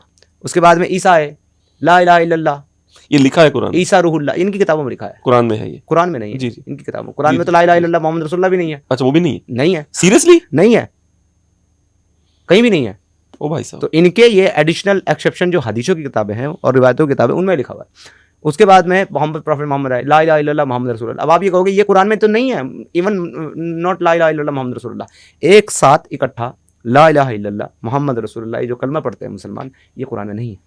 ओ भाई साहब, तो नई बात बता रहे हो आप बिल्कुल। नहीं है, ये पुरानी है, बस आपको आज पहली बार पता चल रही है। लेकिन अब वो क्रेडिट वाली बात जो है, तो वो ये कहता है कि जब मैंने एक प्रॉफिट को भेजा एक कौम, एक ट्राइब की तरफ, एक कम्युनिटी की तरफ, तो वो मैसेज सिर्फ उस टाइम की, उस कम्युनिटी, उस ट्राइब के लिए था। बट जब मैंने प्रॉफिट मोहम्मद को भेजा, तो प्रॉफिट मोहम्मद जो है वो सारी कायनात के लिए till the day of and, यानी कि क़यामत के दिन तक सारे लोगों के लिए प्रॉफिट है। और इनका ये जो मैसेज है कुरान, ये सारी दुनिया के इंसानों के लिए till the day of resurrection, यानी कि क़यामत है, और ये चेंज नहीं होगा। तो अब प्रॉब्लम ये आ गई है कि जो पिछला था, अब देखिए मूसा की शरीयत आप देख लें, ईसा की शरीयत आप देख लें, उन दोनों में शराब पीना हराम नहीं था, मोहम्मद की शरीयत में हराम हो गया। उनमें पर सेम भगवान थे, लेकिन खुदा सबका सेम है। खुदा सेम, तो अलग अलग सलाह क्यों दे रहा है सबको? वो जो है, हाँ, मूसा कहते हैं कि हमारा गॉड जो है वो यहावे है, हाँ, ईसा भी कहते हैं हमारा गॉड यहावे है, जिसने सन ऑफ गॉड जीसस हमारे पास भेजा। मुसलमान कहते हैं हमारा गॉड अल्लाह है, और वो वही है जिसको यहावे बोलते हो आप। अच्छा, और वो मूसा भी उसी का भेजा हुआ नबी है, ईसा भी उसी का भेजा नबी है, और आदम भी भेजा उसी का नबी है, मोहम्मद को भी उसने ही भेजा है। तो वो ये जो आप कह रहे हैं ना कि उनको मानते हैं, इसलिए मानते हैं क्योंकि उनको अपने प्रॉफिट मोहम्मद को मूसा, ईसा और इब्राहिम और आदम की तरह अल्लाह का भेजा हुआ नबी साबित करना है। अच्छा, अब अगर वो ये नहीं मानेंगे, पिछले प्रॉफिट को वो डिनाई कर देंगे, तो उनका जो दीन है ये नया दीन बन करके रह जाएगा 1400 साल पुराना। तो उन्होंने कहा कि हमारा नया दीन नहीं है, ये दीन आदम से चला आ रहा है, आदम वाज द फर्स्ट प्रॉफिट, जो कि कुरान में नहीं लिखा। अच्छा, एक और नई बात सुनो, अच्छा जी, ये जो कहते हैं ना कि मतलब आदम पहला नबी, हाँ, आदम पहला मुसलमान, प्रॉफिट जो मोहम्मद, उन्होंने कभी नहीं कहा ये। कुरान में ना तो ये लिखा है कि आदम वाज फर्स्ट प्रॉफिट, हाँ, ना ये लिखा है कि वो प्रॉफिट ही थे, ना ये लिखा है कि ही वाज मुस्लिम, मुसलमान भी नहीं थे, ऐसा लिखा नहीं है कुरान में। बट मुसलमान तो मानता है, उनको पहले नबी भी मानता है, मुसलमान भी मानता है। मैं कई बार बोल चुका हूँ कि अगर मुसलमानों के स्कॉलर्स या मुसलमान मुझे वो आयत पेश कर दें या दिखा दें जिसमें लिखा है कि आदम नबी है या मुसलमान है, तो भैया मेरे भी इल्म में इजाफा हो। आज तक तो मैंने तो पढ़ी नहीं। आपका एक शो देख रहा था मैं, शायद कि इंडिया टीवी पे था, कहाँ था मुझे याद नहीं, किसी चैनल पे था आपका शो। वो नबी आपको यार लिटरली आपके टफ सवाल हुए तो पीटने खड़ा हो गया। अच्छा एक सेकंड, आप अगले सवाल पे जाएं, उससे पहले मैं एक चीज़ वहाँ पर कंक्लूड करना चाहूँगा पिछली बात में। तो ये लोग उनको मानकर भी नहीं मानते, इसका मतलब ये है कि इनका कहना ये है कि पिछले नबियों की जो शरीयत थी, उनके जो लॉ थे, उनके जो स्क्रिप्चर थे, वो अब नन इनवैलिड हो गए हैं।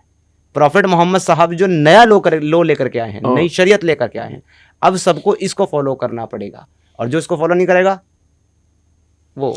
तो मेरा सवाल इसमें एक और भी है, क्योंकि अब वापस चलते हैं किसी और सवाल पे। मेरा तो रिलेशनशिप ही नहीं है भाई, ना मेरा अब्राहम से लेना देना, ना मेरा आदम से लेना देना, ना मेरा मुसलमानों के प्रॉफिट से लेना देना। मेरे को क्यों घसीट रहे हो बीच में? आपका अल्लाह से लेना देना है ना, क्यों लेना देना है मेरा? उसने आपको पैदा किया है।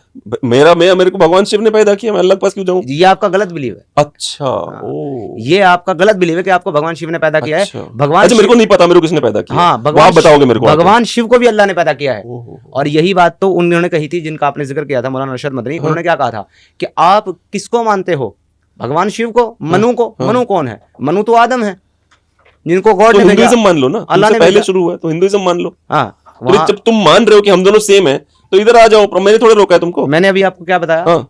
पिछली जो भी मान्यताएं थी हाँ, हाँ। प्रोफेट मोहम्मद के बाद खत्म हो गई। अब नया दिन, नई लॉ, नई शरीयत ये है कि प्रोफेट मोहम्मद साहब जो कहेंगे वो आपको मानना है। मुझे वो बताओ, ये दो चीजें मैंने सुनी थी कहीं पे, एक मक्की और एक मदनी। वो क्या चक्कर है? मक्की क्या होता है, मदनी क्या होता है? और ये शायद आयतों में भी है, जो कुरान की जो किताब है उसकी जो आयतें हैं उसमें भी ऐसा है। क्या है ये? क्योंकि उससे भी मुझे मदनी जी का नाम पूछे, नाम मदनी क्यों रखा है इन्होंने, वो समझना चाहता हूँ मैं इनसे। अभी आपने और हमने चाय नाश्ता किया, आपने चाय रखी, चाय के साथ आपने बिस्किट भी रखा और नमकीन भी रखी। बिस्किट मीठा है, नमकीन नमक वाली है, तीखी है, पर पीनी तो चाय ही थी ना। मक्की हो या मदनी हो, है तो इस्लाम ही ना। अच्छा। जब कमज़ोर हैं, जब आपके साथ लड़ नहीं सकते, जब आपका मत्था नहीं फोड़ सकते, तब आपके आगे हाथ जोड़ करके प्यार मोहम्मद से खुशामद कर लेंगे। जिस दिन ताकतवर हो जाएंगे, उस दिन उसका आपका सर फोड़ देंगे, और मौका लगा तो गर्दन भी काट देंगे। यही डिफरेंस है मक्की और मदनी इस्लाम में। लेकिन जहाँ तक ये हमारे मदनी साहब हैं, ये अपने आप को मदनी इसलिए लगाते हैं क्योंकि ये इन्होंने अपनी ज़िंदगी का कुछ वक्त जो है वो मदीना में गुजारा है। मदीना में रहने की वजह से, मदीना एक सिटी है जी, सऊदी अरब में, बिल्कुल बिल्कुल। वहाँ रहने की वजह से ये अपने आप को मदनी कहते हैं। तो अगर मदीना में तो बहुत मुसलमान जाते हैं, इंडिया पाकिस्तान बांग्लादेश सब मदनी लगा सकते हैं, नाम क्या है? नहीं, जाना एक अलग चीज़ है। नहीं, जाते रहते हैं, दुकानें हैं उनकी इंडिया पाकिस्तान वालों की, जिनको बाकायदा वहाँ की आवाम ने, हुकूमत ने वहाँ पर कंसिडर किया है कि ये हमारे हैं, या इन्होंने एक और टर्म होती है इमामत करना। अच्छा। अगर कोई आदमी मदीना में किसी मस्जिद में इमामत कर रहा है तो वो भी अपने नाम के सामने मदनी लगा सकता है।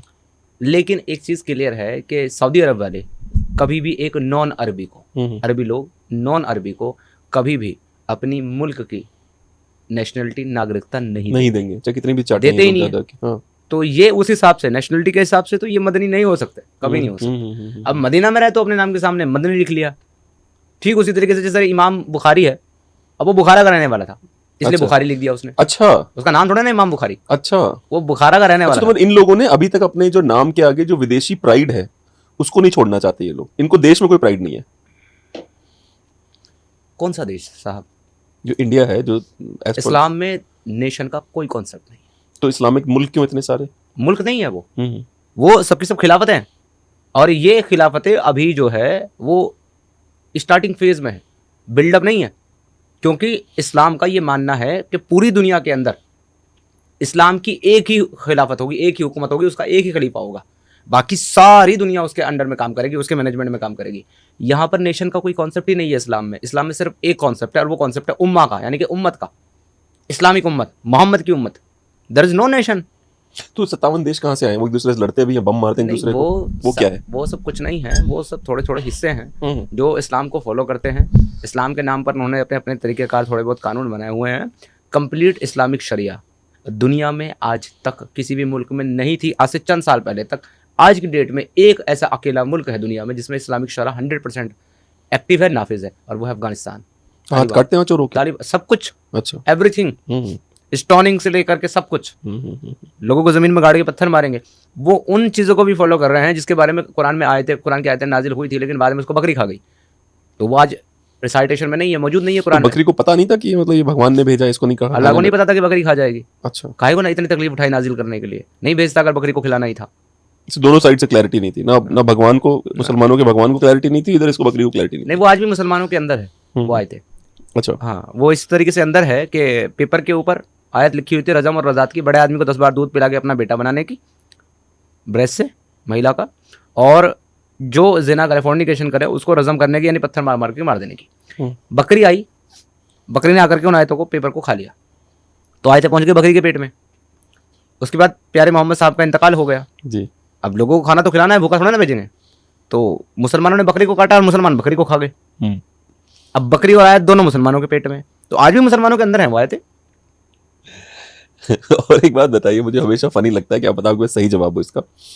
जब एक चीज होती है उसे कहते हैं फतवा, वो क्या है, व्हाट इज फतवा? बेरोजगार लोगों का खालीपन, नहीं वो तो ठीक है, इस्लामिक तरीके से क्या यही है? यही मतलब है। अच्छा। हाँ देखिए, दुनिया में किसी भी आलिम को, किसी भी स्कॉलर को, किसी भी मुफ्ती को फतवा देने का हक नहीं है जब तक कि फतवा मांगा ना जाए। अच्छा। फतवा एक गाइडेंस है, एक क्वेश्चन आपके सामने रखा गया और उसमें मैं आपसे पूछता हूँ क्वेश्चन न करके, मेरा ये सवाल है या मेरा ये कन्फ्यूज़न है, इस पे आप मुझे गाइड करें। तो वो जो गाइडेंस मैं लिख करके दूंगा अकॉर्डिंग टू कुरान और हदीस, वो है फतवा। वो अपनी तरफ से लिख करके मैं आपके माथे पे नहीं चिपका सकता। तो दुनिया में किसी को फतवा देने का हक नहीं है। जितने भी हैं कि आज वो सलमान खान साहब जो है वो गणपति विसर्जन में भाग लिए हैं, ये इधर से लिखना चालू कर दिया, को काफिर काफिर काफिर, फतवा चिपका दो सलमान खान के माथे पे। क्या है ये सब बेरोजगार लोगों के ढकोसले नहीं हैं। उसमें इसलिए मैं पूछ रहा, एक फतवा है, बहुत बहुत इंटरेस्टिंग है, मैंने सुना है उसके बारे में। मेरे को इस्लाम की बहुत ज्यादा नॉलेज नहीं है, मुसलमानों की है, इस्लाम की नहीं है। मुसलमानों देख रखा है मैंने, पाकिस्तान में, इंडिया में भी हरकतें करते रहते हैं। एक फतवा आया था कि if I decide to have sex with a goat, कि बकरी के साथ सेक्स करना, ये पाकिस्तान में ज्यादा है इस तरह की फतवेबाजी, गधे के साथ सेक्स करना या गधी के साथ सेक्स करना, तो मेरा हमेशा से मेरे मन में सवाल आता था कि इस तरह का आज तक मेरे मन में नहीं आया। मन में उसी के आता है इसको सेक्स करना होता है। सोर्स क्या है? सोर्स देखिए क्या है। हाँ। आपको ये लग रहा है कि कोई आदमी ऐसा फतवा क्यों देगा? क्यों मांगेगा? पहले तो क्यों मांगेगा और वो क्यों देगा? जैसे मतलब मेरे सामने कोई आए, वहां पे हाइपोथेटिकली मैं मुफ्ती हूँ इस्लाम का, मेरे सामने कोई आए, साहब मैं बकरी को पेल सकता हूँ, चले यहाँ से, पागल, एक थप्पड़ मारूंगा, चले गंवार, भाग यहाँ से, और अगर किया ना बेटा नरक में जलेगा। मैंने अब उसके दिमाग में ये बात खत्म कर दी।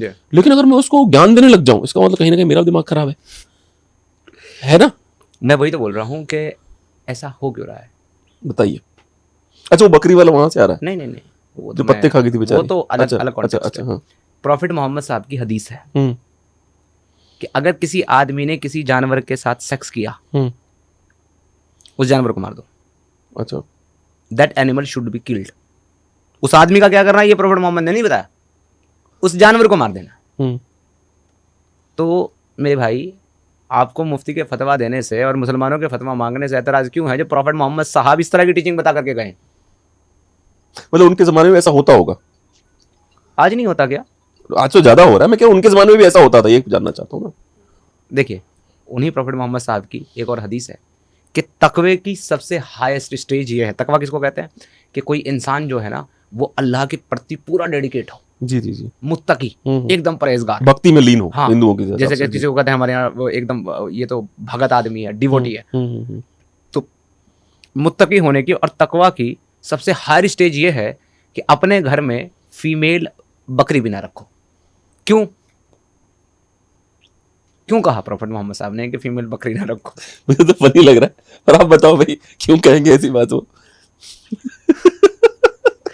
अब आप अभी ये तो उनसे ही पूछा जा सकता था कि क्यों आपने ऐसा कहा। अच्छा, मेरा ये सवाल, घिन नहीं आती लोगों को? बकरी है यार, come on, what's wrong with you? अगर सोच की घिन आ रही है। अगर आप गूगल पे जाओ और आप जाकर के सर्च करो, माफी चाहता हूँ, मैं किसी कंट्री के खिलाफ नहीं हूँ, ना मैं कोई पॉलिटिकल आदमी हूँ, ना मैं किसी पॉलिटिकल एजेंडे को सपोर्ट करता हूँ, ना मैं इस तरह की कोई बात, ना कंट्री को मैं इस पर डिस्कशन करता हूँ।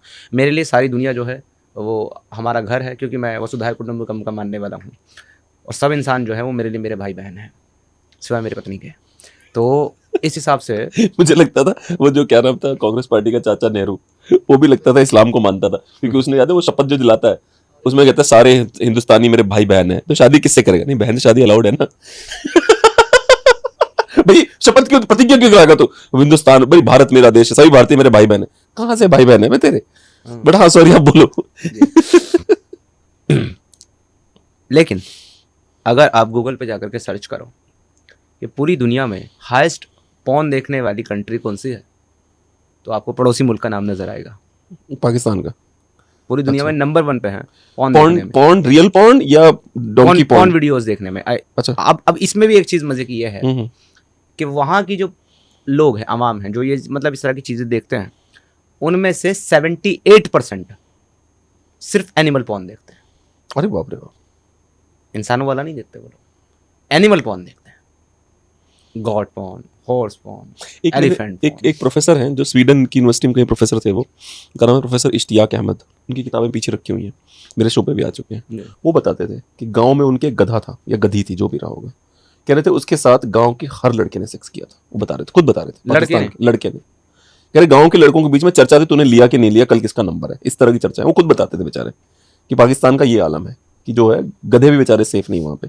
अच्छा, एक और सवाल है, इसमें कोई फतवा या कोई ऐसा कोई हदीस है, कुछ है कि अगर बकरी का रेप हो जाता है तो उस पे जो जिसने रेप किया उसका कुछ नहीं हो सकता? उसके बाद मैंने बोला ना, हदीस है, उस बकरी को जान से मारना है। अच्छा, लेकिन बकरी जाके कंप्लेन नहीं कर पर सकती उसको खा नहीं सकते मारने के बाद बकरी को ना। हाँ, अच्छा, मैं कह रहा था कि अगर बकरी के साथ किसी हाइपोथेटिकली किसी ने व्यक्ति ने सेक्स किया और वो मुसलमान भी है, वो उस बकरी को खा सकता है, नहीं खा सकता? उसके लिए मैंने एक फतवा सुना है कि अगर उसने इजैकुलेट किया अंदर बकरी के तो वो नहीं खा सकता, नहीं किया बाहर इजैकुलेट किया तो खा सकता है। How true is this? मतलब इतनी गहराई में जाके बात की पूछी जा रही है। पहली बात ये है कि आपको मानवीय लगता है ये चीजें डिस्कस करना या ये सब कुछ करना? पर ये डिस्कस हुआ है ना, ट्रू है ना, कि मुझे श्योर नहीं हूं मैं। ये सारी की सारी चीजें शरअ के अंदर मौजूद हैं। अच्छा, सारी की सारी चीजें। इवन एक बुक है रिलायंस ऑफ द ट्रैवलर, जो कि इंग्लिश वर्जन है इस्लामिक शरअ का। उस किताब के अंदर 12.0.1 नंबर पे एक हदीस है। पूरी किताब की तमाम हदीसों का इंग्लिश में ट्रांसलेशन किया गया है Reliance of the traveller book में। शरअ मैनुअल है ये। सिर्फ 12.0.1 का ट्रांसलेशन नहीं किया गया है, वो अरबी में एज इट इज़ है। लेकिन जिस आदमी की ज़बान अरबी है, जिस आदमी की मदर टंग है अरबी, वो उसको पढ़ेगा तो वो समझ जाएगा क्या लिखा हुआ है। मैं आपको बताता हूँ वहाँ पे क्या लिखा हुआ है।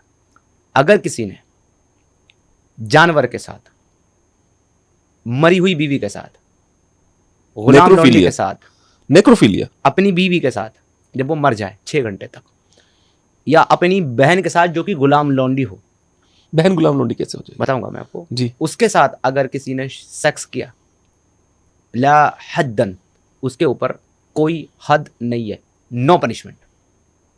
ये जो बीवी के मरने के बाद वाला तो इजिप्ट में कानून बनने वाला था, वो पता नहीं कहाँ से उनका दिमाग चला, उन्होंने नहीं बनाया। उनका मानना है कि जब बीवी की डेथ हो जाती है उसके 6 घंटे बाद तक बीवी के साथ इंटरकोर्स करना, सेक्स करना अलाउड है। और इसको जो है, सुनने में भी घिन आ रही है, इसको जो है वो विदा कहा जाता है कि मतलब हम उसको विदा कर रहे हैं, हम उसको भेज रहे हैं, सो उसके साथ लास्ट सेक्स कर रहे हैं। And it is in some narration, it is proven from prophet Mohammed साहब that he did same act with the mother of Ali, Fatima. हज़रत अली जो हैं, जो मोहम्मद साहब के दामाद हैं, उनकी वाइफ यानी कि हज़रत मोहम्मद साहब की बेटी का नाम फातिमा है। अच्छा, लेकिन हज़रत अली की जो मदर है उनका नाम भी फातिमा है। अच्छा, जब वो उनकी डेथ हुई है, उनको कब्र में रखा गया, ग्रेव में रखा गया, प्रॉफिट मोहम्मद साहब रिमूव हीज शर्ट, अपना कुर्ता उतारा, and lay down in the grave of Fatima, उनकी कब्र में लेटे। तो उससे सेक्स कहाँ प्रूव होता है? बता रहा हूँ, जी जी। वहाँ पर जो लफ्ज़ लेटने का जो ट्रांसलेशन किया है, लेटे, ले डाउन इंग्लिश में, वहाँ पे जो लफ्ज़ इस्तेमाल किया गया है, वर्ड इस्तेमाल किया गया है लेटने के लिए, वही सेम वर्ड आज की डेट में ईरान में यूज़ किया जा रहा है उस पैटर्न पे कि necrophilia is allowed with wife after death till 6 hour, same word. तो इससे साबित होता है। और फिर बाहर आकर के प्रॉफिट मोहम्मद साहब ने ये कहा कि मैंने ऐसा इसलिए किया ताकि ये मेरी अजवाज में से एक हो जाए। अजवाज कहते हैं बीवी को, मेरी बीवी में से एक हो जाए और इसको जो है जहन्नम में ना डाला जाए, because is the wife of profit. भाई मेरे बस की नहीं है, सुनना तक बर्दाश्त नहीं हो रहा। बट एनीवेज, जो लोग सुन के भी मुसलमान बने हुए उनका तो अल्लाह मालिक। वो हमको गालियां देंगे ना जो मुसलमान बने हुए हैं। क्यों? ये सच नहीं है जो आप बोल रहे ये सच है, अच्छा। But they don't want to believe. अच्छा, यहाँ का जो मुसलमान है उसको कहाँ है इतनी चीजों की पता, उसको कहाँ है समझ, ना उसने पढ़ा है ना वो पढ़ना चाहता है। उसको जितना मुल्ला बताता है वो उतना मानता है। अब मुल्ला बैठ करके जो है इसमें 4 चीजें बताएगा, नहीं ये ऐसा नहीं है, ये वैसा नहीं है, इसका मतन ठीक नहीं है, इसका रावी ये ठीक नहीं है, ये हदीस ज़ईफ है। अरे जब इतनी प्रॉब्लम है तुम्हारे टेक्स्ट में तो उसको निकाल करके बाहर फेंको ना, क्यों रखा हुआ किताब में? वो भी ये नहीं करेंगे। कुरान की आयतें तो उसके खिलाफ बोल रहे हैं। कुरान की आयतें आपको बताएंगे ये जनरल नहीं है, स्पेसिफिक उस टाइम के उस वक्त के लिए थी। आज कुरान की आयतें कुरान में क्या कर रही हैं? ये प्रॉफिट मोहम्मद के घर पे मत जाओ जब तक बुलाए ना जाओ, और खाना बनने से पहले मत पहुंच जाया करो, खाना खाने के बाद बैठे मत रहा करो, प्रॉफिट को तकलीफ होती है चले जाया करो। ये तो ऐसा लग रहा है जैसे बाहर तकते नहीं, 1 रुपया बेकार ना बैठे। तो आप ये बताओ कि जब आज प्रॉफिट मोहम्मद नहीं है, उनका घर नहीं है, उनकी बीवियां नहीं है, तो ये आयत कुरान में मेरे किस काम की है? किस काम की? पर इसके लिए भगवान को बताने की जरूरत है तो आप खुद बोल सकते हो ना भाई, ऊपर वाला की क्यों बोले, एक काम करो ये इनको बाहर भगवान इसलिए बताता है क्योंकि मोहम्मद साहब शर्माते हैं। सूरह अल अहज़ाब की आयत नंबर, ह्यूमन हुआ ना, ये गॉड कहाँ से आया इसमें? आयत नंबर है, सूरह अल अहज़ाब की आयत नंबर है कि नबी के घर जब तुम बुलाए जाओ, कब वलीमे की दावत खाने के लिए, तो खाना बनने से पहले मत जाया करो, खाना खाने के बाद वहीं बैठ करके बातों में मत लग जाया करो। इससे प्रॉफिट को तकलीफ होती है और प्रॉफिट शर्माते हैं, शर्म में कुछ नहीं कहते, लेकिन अल्लाह किसी बात को करने से नहीं शर्माता, निकल जाया करो फौरन। ए नबी की बीवियों, तुमको चाहिए कि गैर मर्द के सामने ज़ैब व ज़ीनत अख्तियार करके मत आओ, बल्कि पर्दे में रहो। वो तो आज भी लागू। नबी की बीवियों की बात हो रही है, अच्छा, ताकि तुम्हारे दिलों में और उनके दिलों में कोई गलत चीज़ें, गलत ख्यालात पैदा ना हो जाए। जब आज नबी नहीं, नबी की बीवियां नहीं हैं, तो ये आयतें कुरान में मेरे किस काम की हैं? बस ये नहीं, बताओ। एक और सवाल है मेरा कि रसूल मतलब सन होता है ना, ये क्या होता है? मैसेंजर हुआ। हाँ। देखिए। एक मिनट, मेरे इस बात का जवाब दीजिए। रसूल मतलब मैसेंजर हुआ ना, हाँ, तो अगर मैसेंजर की कोई पत्नी मेरे लिए तो माँ समान हो गई ना, मैं क्यों उसके लिए सोचूंगा कुछ? तो ये तो कहता है ना कुरान, हाँ। ये कहता है कि सूरह अल अहज़ाब की आयत नंबर 5 है, 5 है 6, उसमें कहता है कि नबी की जो बीवियां हैं वो तुम्हारी माएँ हैं। तो सर मैंने मान लिया कि चलें, नबी की जो बीवियां हैं वो तमाम मुसलमानों की माएँ हैं। अबू बकर वाज मुस्लिम एज वेल, और अबू बकर की बेटी कौन है? हज़रत आयशा, लेकिन नबी की बीवी हैं। अब जब नबी की बीवी सारे मुसलमानों की माँ हैं, तो क्या हज़रत अम्मी आयशा अबू बकर की भी माँ है? ऑब्वियसली हो गई माँ उनकी, बेटी भी माँ हो गई। अच्छा, इसी वजह से ऐसे बहुत सारे केसेस अभी भी दिखते हैं आपको। इसी में एक चीज़ और, हाँ। चले अगर हम ये मान भी लें, लॉजिकल बात है, लेकिन मान भी लें, तो फिर प्रॉफिट मोहम्मद साहब हमारे बाप क्यों नहीं है मुसलमानों के? कुरान कहता है सूरह अल अहज़ाब उसी चैप्टर की आयत नंबर 40 में, मा काना मुहम्मदुन अबा अहदिम मिर रिजालिकुम वलाकिन रसूलुल्लाह व खातमुन नबिय्यीन। मोहम्मद तुम्हारे मर्दों में से किसी का बाप नहीं है। भाई मोहम्मद साहब की बीवी हमारी माँ, मोहम्मद साहब हमारे बाप नहीं, आप हमारी माँ के ऊपर इल्जाम लगा रहे हो क्या? कौन है बाप फिर? अल्लाह को पता होगा, कुरान को पता होगा, नहीं बता रहे ना कौन है बाप? मोहम्मद तो नहीं है। मुझे एक बात बताइए, ये बहुत चक्कर है, जन्नत जन्नत जन्नत जाना है सबको, ठीक है, जन्नत जाना है, उसके चक्कर में बड़ा बवाल कट रहा है, लोग मार दिए जा रहे हैं, पैंट उतार के चक्कर के मार दिए जा रहे हैं। अभी पहलगाम में लोगों को मारा गया है। तो जन्नत जाएगा कौन? मतलब मुझे कोई ऐसा है जो आपको लगता है जन्नत जाएगा? क्योंकि जो देवबंदी बरेलवी हैं, इनमें आपस में चल रहा है कि तू नहीं जन्नत जाएगा, वो कहते तू नहीं जन्नत जाएगा। जो बेचारा 5 वक्त का नमाजी है, जो हर चीज अच्छे से करता है, वो भी जन्नत नहीं जा रहा। जन्नत जाएगा कौन? Who will go to the jannat? वो मैं समझना चाहता हूँ। देखिए, आपको अलग अलग चीज़ें मिल जाएंगी, अलग अलग नैरेटिव मिल जाएंगे। मैं जब यहाँ बैठा हूँ, एज एक्स मुस्लिम बैठा हूँ, तो मेरी ये जिम्मेदारी है कि मेरी मुंह से जो बात निकलेगी ना, वो प्रूवन होनी चाहिए विद टेक्स्ट, या तो कुरान से या हदीस से। मैं ऐसे हवा हवाई बात नहीं बोल सकता जैसे ये लोग बोलते हैं फिर में बिना रेफरेंस के, क्योंकि मेरी जिम्मेदारी तब ज़्यादा बढ़ जाती है जब सामने वाले सुनने वाले मुसलमान को ये लगता है कि ये तो एक्स मुस्लिम है, तो इस्लाम का दुश्मन, ये तो गलत ही बात बोलेगा। तो तब मुझे मेरी हर बात साबित करने के लिए उसको टेक्स्ट दिखाना पड़ेगा कि देखो ये यहाँ लिखा हुआ है। आई am not saying with my own, मैं अपनी तरफ से नहीं कह रहा हूँ। तो मुझे इतना पता है कि हज़रत प्रॉफिट मोहम्मद साहब की हदीस है, उनकी नरेशन है, जिसमें उन्होंने ये कहा है कि मूसा की कौम में 71 फिरके हुए, जिसमें से 70 जहन्नम में जाएंगे, 1 जन्नत में जाएंगे। जीसस जो जूस हैं, मोसेस, यहूदी वाले, मोसेस यहूदी जो, हाँ। जीसस की कौम में, ईसा की कौम में 72 फिरके हुए, जिसमें से 71 जहन्नम में जाएंगे, 1 जन्नत में जाएगा। फिर आगे मोहम्मद साहब कहते हैं मेरी कौम में 73 फिरके होंगे, 72 जहन्नम में जाएंगे, 1 जन्नत में जाएगा। अब प्रॉब्लम ये क्रिएट हो गई है सुशील जी कि वो 1 जन्नत में जो जाएगा वो कौन है, ये नबी ने नहीं बताया। अच्छा, वो क्लैरिटी नहीं दी उन्होंने? नहीं बताया। अच्छा, और क्लैरिटी देते कैसे? उनको पता ही नहीं है कि कौन जन्नत जाएगा, कौन जहन्नम जाएगा। लेकिन एक फिरका जो जन्नत जाएगा, अब हर फिरका अपने आप को वो फिरका साबित करने में लगा हुआ है। इस चक्कर में सब मर जाएंगे। और सारे के सारे इसलिए एक दूसरे को जहन्नम ही बोल रहे हैं कि हम वो हैं जो जिसकी बशारत अल्लाह के नबी ने दी, हम वो हैं। अरे भाई नहीं दी है तुम्हारी बशारत, अल्लाह के नबी ने कहा 73 में से 1, वो कौन सा बताया नहीं उन्होंने, इनको पता ही नहीं है। देवबंदी बरेलवी को कहता है तुम काफिर हो, बरेलवी देवबंदी को कहता है तुम काफिर हो, सुन्नी शिया को कहता है तुम काफिर हो, शिया अहमदी को कहता है काफिर हो। इस पे रोक देता हूं मैं आपको। अब एक दूसरे को बोले काफिर बोले, पर मारते हमको ही है, आपस में दूसरे को नहीं मारते। आप तो चारा है ना। अच्छा, भाई है। हाँ, भाईचारा निभाते हैं ना, वो भाई हैं, आप चारा हैं। हाँ। देखिए, आपने 2 बकरियों को कभी सींग के साथ लड़ते देखा है? देखा होगा ना 2 बकरी को लड़ते हुए, पर क्या बकरी बकरी को खाती है? नहीं, खाती तो घास ही है ना, चारा ही खाती है ना। तो वो चारा आप हैं। सींगों से लड़ेंगे जरूर आपस में, पर खाएंगे आपको ही। एक क्यूरियस केस मैंने लिखा है आपके सवालों के बीच में, उनका नाम है सलमान रश्दी जी। तो मैं पढ़ दूं दर्शकों के लिए। सलमान रश्दी जो है वो एक ब्रिटिश बॉर्न इंडियन ऑथर हैं, जिन्होंने किताब लिखी थी 1988 में। उस किताब का नाम था द सैटानिक वर्सेस, आपने सुना ही होगा, I'm sure। इसमें कुछ मुसलमानों को, विशेष रूप से ईरान, अच्छा ईरान वाले ज़्यादा बड़े मुसलमान हैं, इन कंपैरिजन शिया है वो लोग, और वो अपने आप को सुन्नियों के कंपैरिजन में ज्यादा बड़ा मुसलमान हाँ, मानते हैं। उनको सबसे ज्यादा पहले तकलीफ उनको होती है, बाकी वो ना हो। तो ईरान का एक अयतुल्ला खमैनी नाम का एक बंदा था, जो बाय द वे शायद उसने अपनी बेटी से या पता नहीं किससे शादी करी थी, वो उसमें बहुत डिटेल में नहीं जाऊंगा, मुझे पता नहीं इसलिए डिटेल में नहीं जाऊंगा। उसने 1989 में कहा कि रश्दी को मार दिया जाना चाहिए, और 12 अगस्त 2022 में, आप सोचिए 1989 में 11 साल वो हो गए, 22 साल ये, 33 साल के बाद सलमान रुश्दी को एक लूजर, घटिया आदमी, उसका नाम है हादी मटर या मतार जो भी है, ईरानियन अमेरिकन, उसने उसको जाके उनको चाकू मारा सलमान रश्दी जी को, उनकी एक आंख चली गई, और फिर उस तूतिया ने बोला कि मैंने सैटानिक वर्सेस पढ़ी ही नहीं। मतलब लिटरली ये ज़ॉम्बी है बंदा, ये ना मैंने पढ़ी ना लिखी, 33 साल बाद में उठ के वहां पे हीरो बन रहा हूं। ये क्या था, ये समझाइए मुझे, क्या है ये? एक मजेदार बात तो आपने बताई दी कि उसने सैटानिक वर्सेस पढ़ी ही नहीं है, पढ़ी नहीं उसने, उसे पता ही नहीं था उसमें लिखा हुआ क्या पढ़ी है। नहीं उसने। हाँ, दूसरी बात यह है कि सलमान रुश्दी ने जब वो किताब सैटानिक वर्सेस लिखी थी, तब ये साला पैदा भी नहीं हुआ था, पैदा भी नहीं हुआ था। क्योंकि इसकी उम्र सिर्फ 22 साल है। जी जी जी, बिल्कुल 22 ईयर्स ओल्ड लड़का है ये, हाँ, और वो किताब लिखे हुए सलमान रुश्दी साहब को 33 साल हो 33 चुके साल हो चुके हैं, 34 34।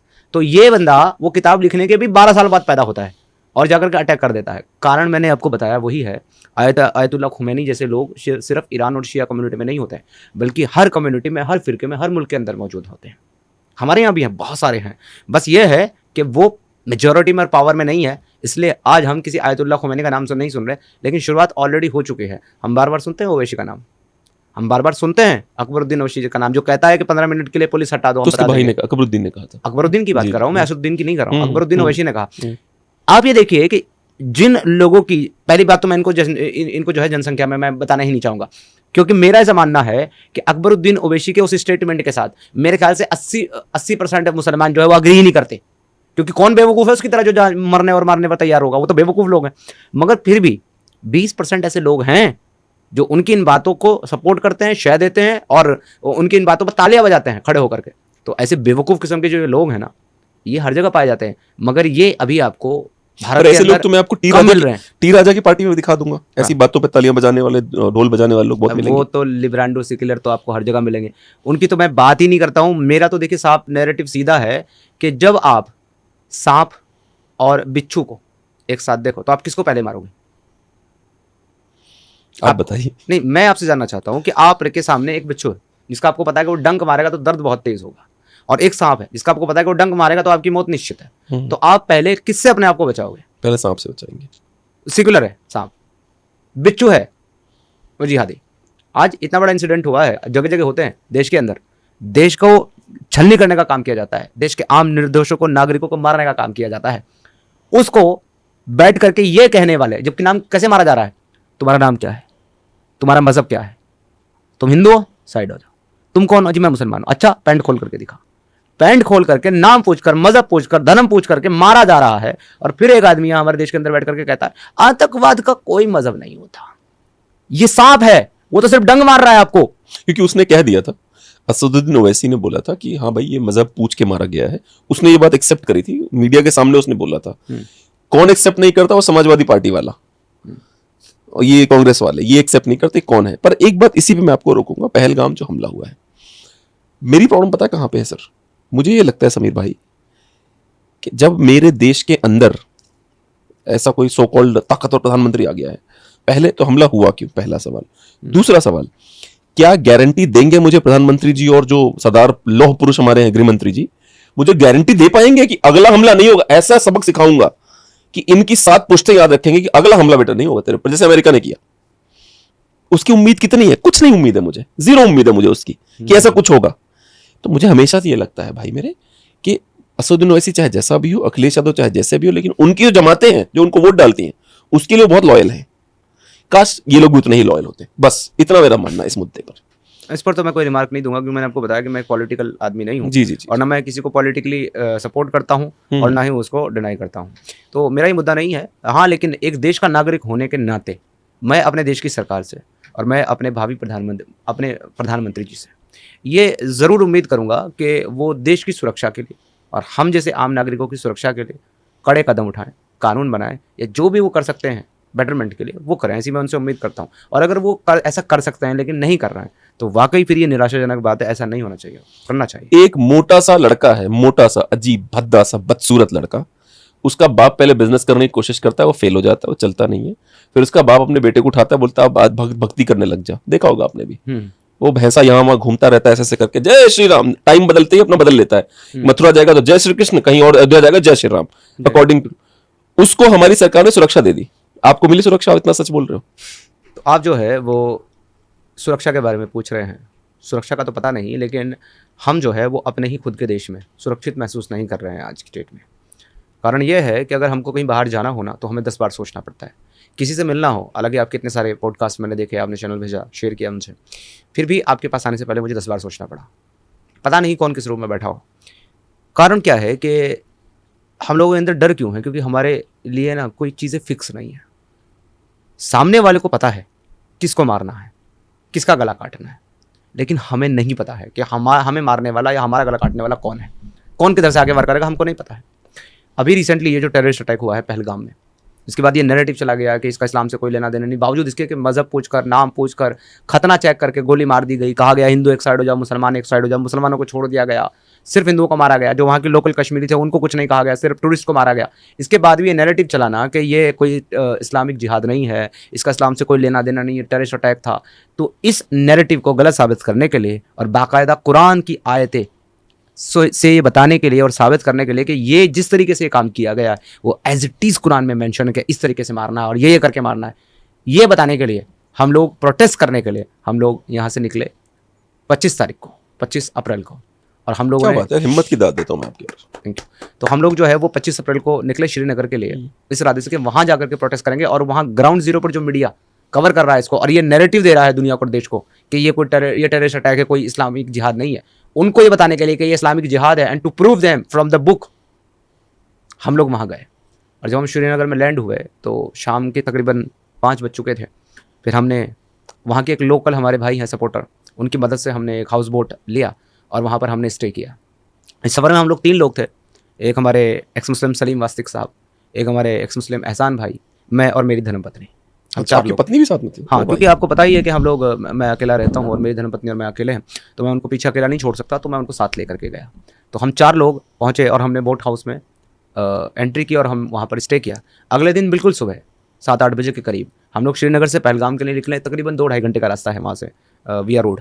तो जब हम वहाँ पहुँचे तो हमें वहाँ जाकर के पता चला कि जहाँ ये घटना हुई है ऊपर पहलगाम से ऊपर बायसरन में, वहाँ जाने का रास्ता जो है वो आर्मी ने फोर्सेस ने बंद कर दिया है और वो किसी को अलाउ नहीं कर रहे वहाँ जाने के लिए, इवन मीडिया को भी नहीं।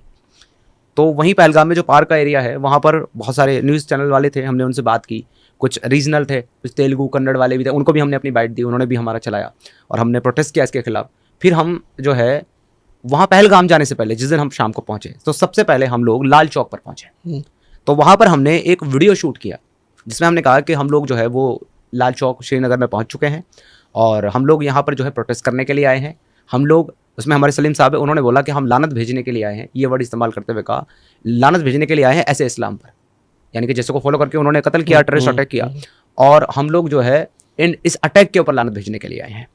हमारे साथ एक एहसान साहब थे, उन्होंने वो जो एक मजाकिया स्टेटमेंट होता है कि आग लगा देंगे, तो उन्होंने कहा कि इन लोगों के इस तरह के इरादों में हम लोग आग लगा देंगे और इनकी इस तरह की चीज़ों में हम आग लगा देंगे। तो ये वीडियो रिकॉर्ड करके हमने और वो डाल दिया सोशल मीडिया पर। अब वो वीडियो वहाँ पर काफ़ी ज़्यादा वायरल हो गया।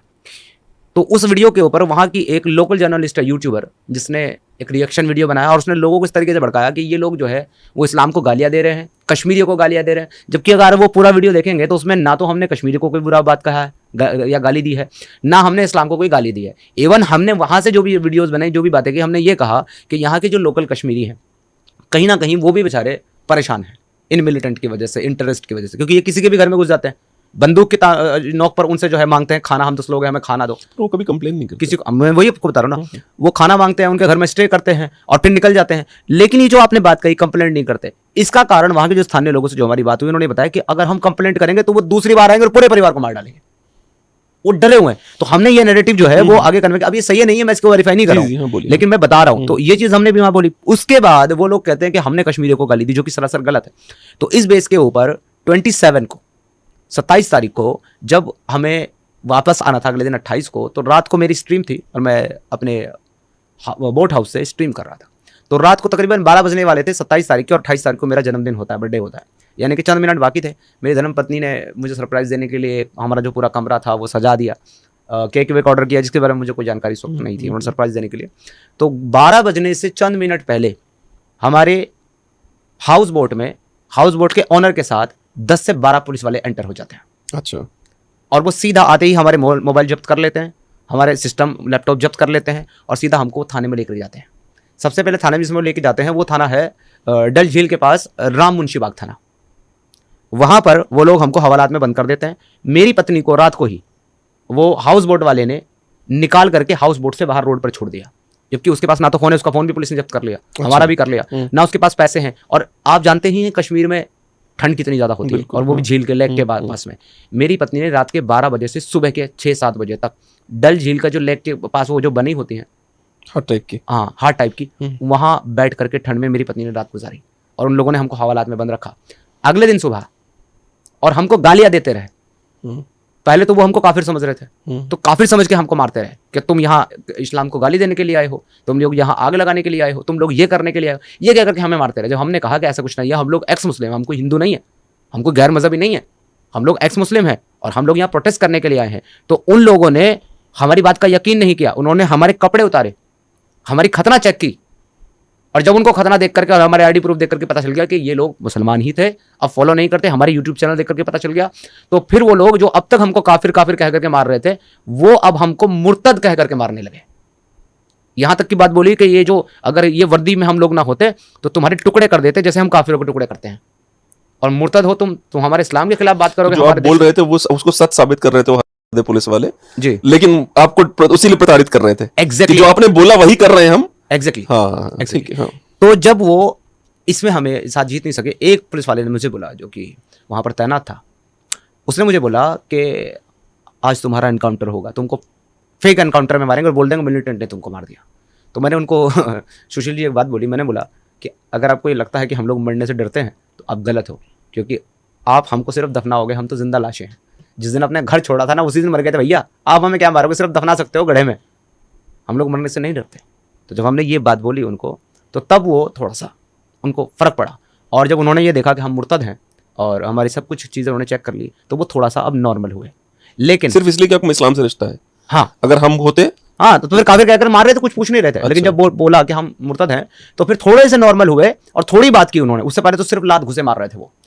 मेरे को बिलो द वेस्ट यहाँ पर अभी भी बैठने में तकलीफ हो रही है, क्योंकि बहुत ज़्यादा निशान है। अभी मैं ऑन कैमरा दिखा नहीं सकता हूँ। और मेरी ये जो चेस्ट है साइड में, इसमें एक बंदे ने जो है मेरे को इतना तेज़ यहाँ से किक मारा कि इसमें अब तक मुझे उठने बैठने में दर्द होता है। और जो दिखा सकता हूँ मैं सामने से, वो आपको दिखा रहा हूँ। ये आप देखिए, ये हाथ पे भी और इस तरह के निशान जो है ना, वो पूरी मार के पूरी बॉडी के ऊपर है। इस तरीके से उन्होंने हमको टॉर्चर किया। दूसरी बात, जब उनको पता चल गया मुर्तद है, तब उन्होंने हमारे साथ काउंसलिंग करना शुरू कर दिया। आई वाज शॉक कि क्या मैं अपने देश की माननीय पुलिस की हिरासत में हूं, एक एक्यूज। अच्छा, 100% मुसलमान थे पुलिस वाले? टोटल वो तो मुझे यकीन है। वो तो आपको पता है, नीचे के अधिकारी से लेकर नीचे के एक सिपाही से लेकर के आला अधिकारी तक सब मुसलमान है वहां पर। अच्छा, और हमारी भारत सरकार को इनसे उम्मीद होती है कि आतंकवादियों को ये मारेंगे। इनसे उम्मीद होती है भारत सरकार को। क्या कर रहे हैं आप खुद देख लीजिए। तो उन्होंने उसके बाद हमारी काउंसलिंग करना शुरू कर दिया। तो आई वाज थिंकिंग, मेरे माइंड में ये चीज आई कि ये लोग हमारे भारत सरकार की पुलिस हैं, ये लोग तनख्वाह सरकार से लेते हैं, सैलरी सरकार से लेते हैं, काहे के लिए? लॉ एंड ऑर्डर मेंटेन करने के लिए, या इस्लाम को सही साबित करने के लिए। वो काउंसलिंग कर रहे हैं हमारी, वो हमें बता रहे तुम्हारे डाउट क्या है इस्लाम पे, तुम हमें बताओ, हम उसका जवाब देंगे। अरे भाई, तुम्हारे स्कॉलर नहीं दे पाए, तुम कहां से जवाब दोगे? तुम तो अकॉर्डिंग टू सूरह अन-निसा चैप्टर नंबर 4 की वर्ड्स नंबर 90 से लेकर 97 तक जब आप पढ़ोगे तो आपको समझ में आएगा, जो आदमी ऐसी हुकूमत के अंदर आर्मी में, पुलिस में नौकरी कर रहा है, जो गैर मुसलमानों की हुकूमत है, वो आदमी काफिर है, उसका ठिकाना जहन्नम है। बोला तुमने उनको? बोला हमने उनको, ये उनसे बहस हुई हमारी। हाँ। उन्होंने कहा कि हाँ चलो हमसे डिबेट करो, आप बहुत डिबेट करते हो। उन्होंने मेरा चैनल देखा, मेरे वीडियोस देखे, कहा अरे तुम तो बहुत बड़े डिबेटर हो, हमसे डिबेट करो। 4-5 पुलिस वालों ने मुझसे डिबेट की, 4-5 मिनट में चारों ढेर। उसके बाद फिर मारने लगे। जब जवाब नहीं दे पाए फिर मारना शुरू कर दिया। हाँ। तो इस तरह से उन्होंने हमको ट्रीट किया। आफ्टर ऑल नेक्स्ट डे शाम को, अब हमारी उसी दिन 28 को 3 बजे की फ्लाइट थी हमारी, 3:15 की दिल्ली के लिए। अब उन्होंने हमको डिटेन कर रखा है, छोड़ा नहीं, तो हम लोग वो नहीं ले पाए। तो मैंने रिक्वेस्ट किया कि एटलीस्ट मेरी पत्नी को वो अकेली है बाहर, जिसको चारों तरफ से घेर करके वहाँ के लोकल जिहादी वीडियो बना रहे हैं और उसको कह रहे हैं कि तुम भी उनके साथ हो, तुमको मार डालेंगे और तुम कहाँ फेंक करके तुम्हें जो है मार करके तुम्हारा रेप करके तुम्हें झील में फेंक देंगे, तो ये जो करेंगे चूतिया वो मीडिया करेंगे। है देश का, वो क्यों दिखाता है ये बातें? मैं बता रहा हूँ नैरेटिव क्या चला रहे हैं, नैरेटिव क्या चला रहे हैं। दिस इज नॉट इस्लामिक जिहाद, दिस इज टेररिस्ट अटैक, ये नैरेटिव चलाएंगे ना सर। ये जो नहीं जो सो कॉल्ड ये जो गोदी मीडिया है, जो हमारे प्रधानमंत्री का भक्त है बहुत बड़ा, ये तो सच दिखाए, ये भी नहीं दिखाते, इनको भी नहीं दिखती ऐसी कोई चीजें। नहीं दिखाता है। सो जब मुझे ये लगा कि मेरी पत्नी के साथ कुछ गलत ना हो जाए और ये लोग उसको हार्म ना कर दें, तब मैंने रिक्वेस्ट किया वहाँ के एक एसएचओ है मंजूर, लाल कोठी थाना के, जहाँ पे हमें सुबह शिफ्ट किया गया। सुबह डीएसपी साहब ने हमसे बात की और डीएसपी साहब वाज हिंदू। देखिए मजे की बात, डीएसपी साहब वाज हिंदू और वो हमको काउंसिल कर रहे हैं कि तुम इस्लाम के खिलाफ क्यों बोल रहे हो, Islam is a very nice मजहब। I was shock. तो उन्होंने फिर हमको मंजूर साहब को, सेकुलर रहा होगा वो, मंजूर साहब के हवाले कर दिया, जो कि लाल कोठी थाने के प्रभारी थे, एसएचओ थे। वो हमको वहां से लेकर के गए और जैसे ही उन्होंने थाने में गाड़ी के अंदर से हमें उतारा, लात घूसों की बारिश शुरू कर दी हमारे ऊपर। अंदर ले जाकर हमारे कपड़े उतारे, हमारी खतना चेक किया, हमारे ऊपर डंडे बरसाए, हमारे ऊपर लाठियां बरसाई, लात घूसे बरसाए। खाना खिलाने के लिए ले गए तो वो मारते हुए लेके गए, खाना खिला करके लाए तो मारते हुए लाए। इस तरीके का ट्रीटमेंट उन्होंने हमको दिया है। और जब उनसे मैंने रिक्वेस्ट करी कि भाई मेरी पत्नी को एटलीस्ट जाने दो, तो फिर मुझे उन्होंने मारा। और उसके बाद में जैसे तैसे, क्योंकि एक महिला को वो अरेस्ट नहीं कर सकते थे, तो उन्होंने मेरे अकाउंट से कुछ पैसे निकाल करके उनको दिए, उनका मोबाइल उनको दिया और उनको कहा तुम चले जाओ। तब मेरी पत्नी बाहर आई, उनके पास उनका फ़ोन आया, तब उन्होंने हिम्मत से काम लिया, किसी से वाईफाई लिया, क्योंकि हमारे इधर के दिल्ली के सिम वहाँ पर काम नहीं करते। अच्छा ये भी है? हाँ, जम्मू कश्मीर में आपके इधर का कोई सिम काम नहीं करेगा, वहाँ वहीं के आपको सिम लेने पड़ेंगे। वहाँ के सिम यहाँ काम करेंगे, बट यहाँ के सिम वहाँ काम नहीं करेंगे। ये देखिए, ये हमारी करंट गवर्नमेंट जो है, राष्ट्रवादी हिंदू हृदय सम्राट की सरकार कितने मजे से चल रही है जम्मू कश्मीर में। इतनी मजे से चल रही है कि वो लोग हमको ये कह रहे थे कि तुमको प्रोटेस्ट करना था तो अपने देश में करते, हमारे देश में क्यों आए? क्या बात है? देश वो कह रहे हमारे देश में क्यों आए प्रोटेस्ट पुलिस करने? वाले? हाँ, अपने देश में करते, यहाँ क्यों आए?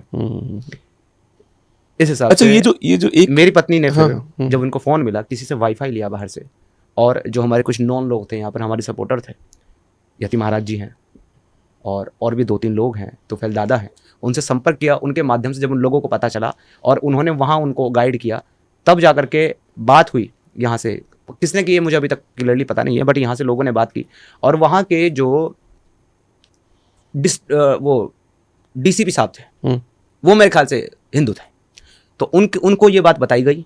उन्होंने लाल कोठी थाना से हमको मैसूमा थाना में ट्रांसफ़र किया रात को, यानी कि ये अब तक हमको 24 घंटे हो चुके थे डिटेन हुए, और अब तक वो तीसरा थाना था हमारा चेंज, हर 12 घंटे में थाना चेंज हो रहा था। तो हमको पता लगा, हमको ऐसा लगा कि अभी पहले उस थाने में ले गए, वहाँ मारा, फिर यहाँ लाए, फिर यहाँ मारा, अब यहाँ से वहाँ ले जाके फिर मारेंगे। तो अब हम डर रहे थे। लेकिन वहाँ जब हम पहुँचे थाने में, तो उन्होंने मेरी धर्मपत्नी को फ़ोन किया, तो बुलाया कि आप यहाँ आओ, गाड़ी तैयार है, आपको जाना है घर। बुलाया, बुलाने के बाद में हमको वहाँ से गाड़ी में बैठाया, हमको ले जाया गया एसपी साहब के ऑफिस में। एसपी श्रीनगर हैं फैसल खान साहब, उनके ऑफिस में ले जाकर वहाँ से उन्होंने 3 लोगों को गाड़ी में बैठाया और बताया इनको जम्मू छोड़ना है। वो लेकर के चले। जब आधे से ज़्यादा रास्ता पास हो गया, तब हमको पता चला कि वो 3 पुलिस वाले जो हैं वो तीनों हिंदू हैं, और उन तीनों पुलिस वालों की निगरानी में हमको रात को अंधेरे में जम्मू भेजा गया, ताकि वहाँ के लोकल लोग जो है हमको हार्म ना कर दें। और हिंदू पुलिस वाले क्यों भेजे होंगे आप समझदार, जबकि वहाँ पे 99.99% महकमा मुसलमान है, तो हिंदू ही क्यों भेजे चुन करके। और उनकी बातचीत से हमको ये भी पता चला रास्ते में कि वो तीनों इससे पहले एक दूसरे को नहीं जानते थे, ना मिले थे, वो परिचय कर रहे थे नाम बताकर। तो यानी पता नहीं किस किस थाने से उनको बुलाया गया ढूंढ ढांड करके, तो मतलब वो चाहते थे कि मरे ना बस ये तीनों। उनको भी लगता था कि अगर मुस्लिम पुलिस वालों के साथ इनको भेजेंगे तो कहीं रास्ते में इनका फेक एनकाउंटर ना कर दें। इस हिसाब से हम वहां से निकले हैं। तो आपका मतलब कश्मीर वाला एक्सपीरियंस उन आंटियों जैसा नहीं जो आंटियां नाच नाच कह रही थी, छोटी घटना हो गई, आओ कश्मीर आओ, उन आंटियों की तरह, वो कुतियाओं की तरह एक्सपीरियंस नहीं रहा आपका? हमारा एक्सपीरियंस ऐसा है कि हमको ये लगा ही नहीं कि हम अपने भारत देश में हैं, और हमारे भारत देश की पुलिस जो है वो हमको एक एक्यूज की तरह ट्रीट कर रही है। हमें ऐसा लगा कि हम किसी इस्लामी हुकूमत में हैं, जहाँ के किसी खलीफा की जो फौज है वो हमको एक मुर्तद की तरह टॉर्चर कर रही है, और हमको किया गया इसी के लिए। तो आपने कहीं कंप्लेन डाली रिटर्न में? साथ ही साथ उनकी एक और चीज देखी कि उन लोगों ने हमसे हमारे फोन लिए, हमारे सबके पासवर्ड लिए, हमारे अकाउंट्स पर जाकर के हमसे जबरदस्ती मारपीट करके एक वीडियो बनवाया माफीनामे का, और उसको अपलोड किया, और साथ ही साथ हमारे यूट्यूब चैनल भी उन्होंने डिलीट कर दिए। एक मेरा यूट्यूब चैनल था, 2,20,000 सब्सक्राइबर होते उस पर, वो उन्होंने डिलीट कर दिया। अब बताइए क्या उनको हमारा यूट्यूब अकाउंट डिलीट करने की अथॉरिटी है एज अ पुलिस? बिल्कुल नहीं है।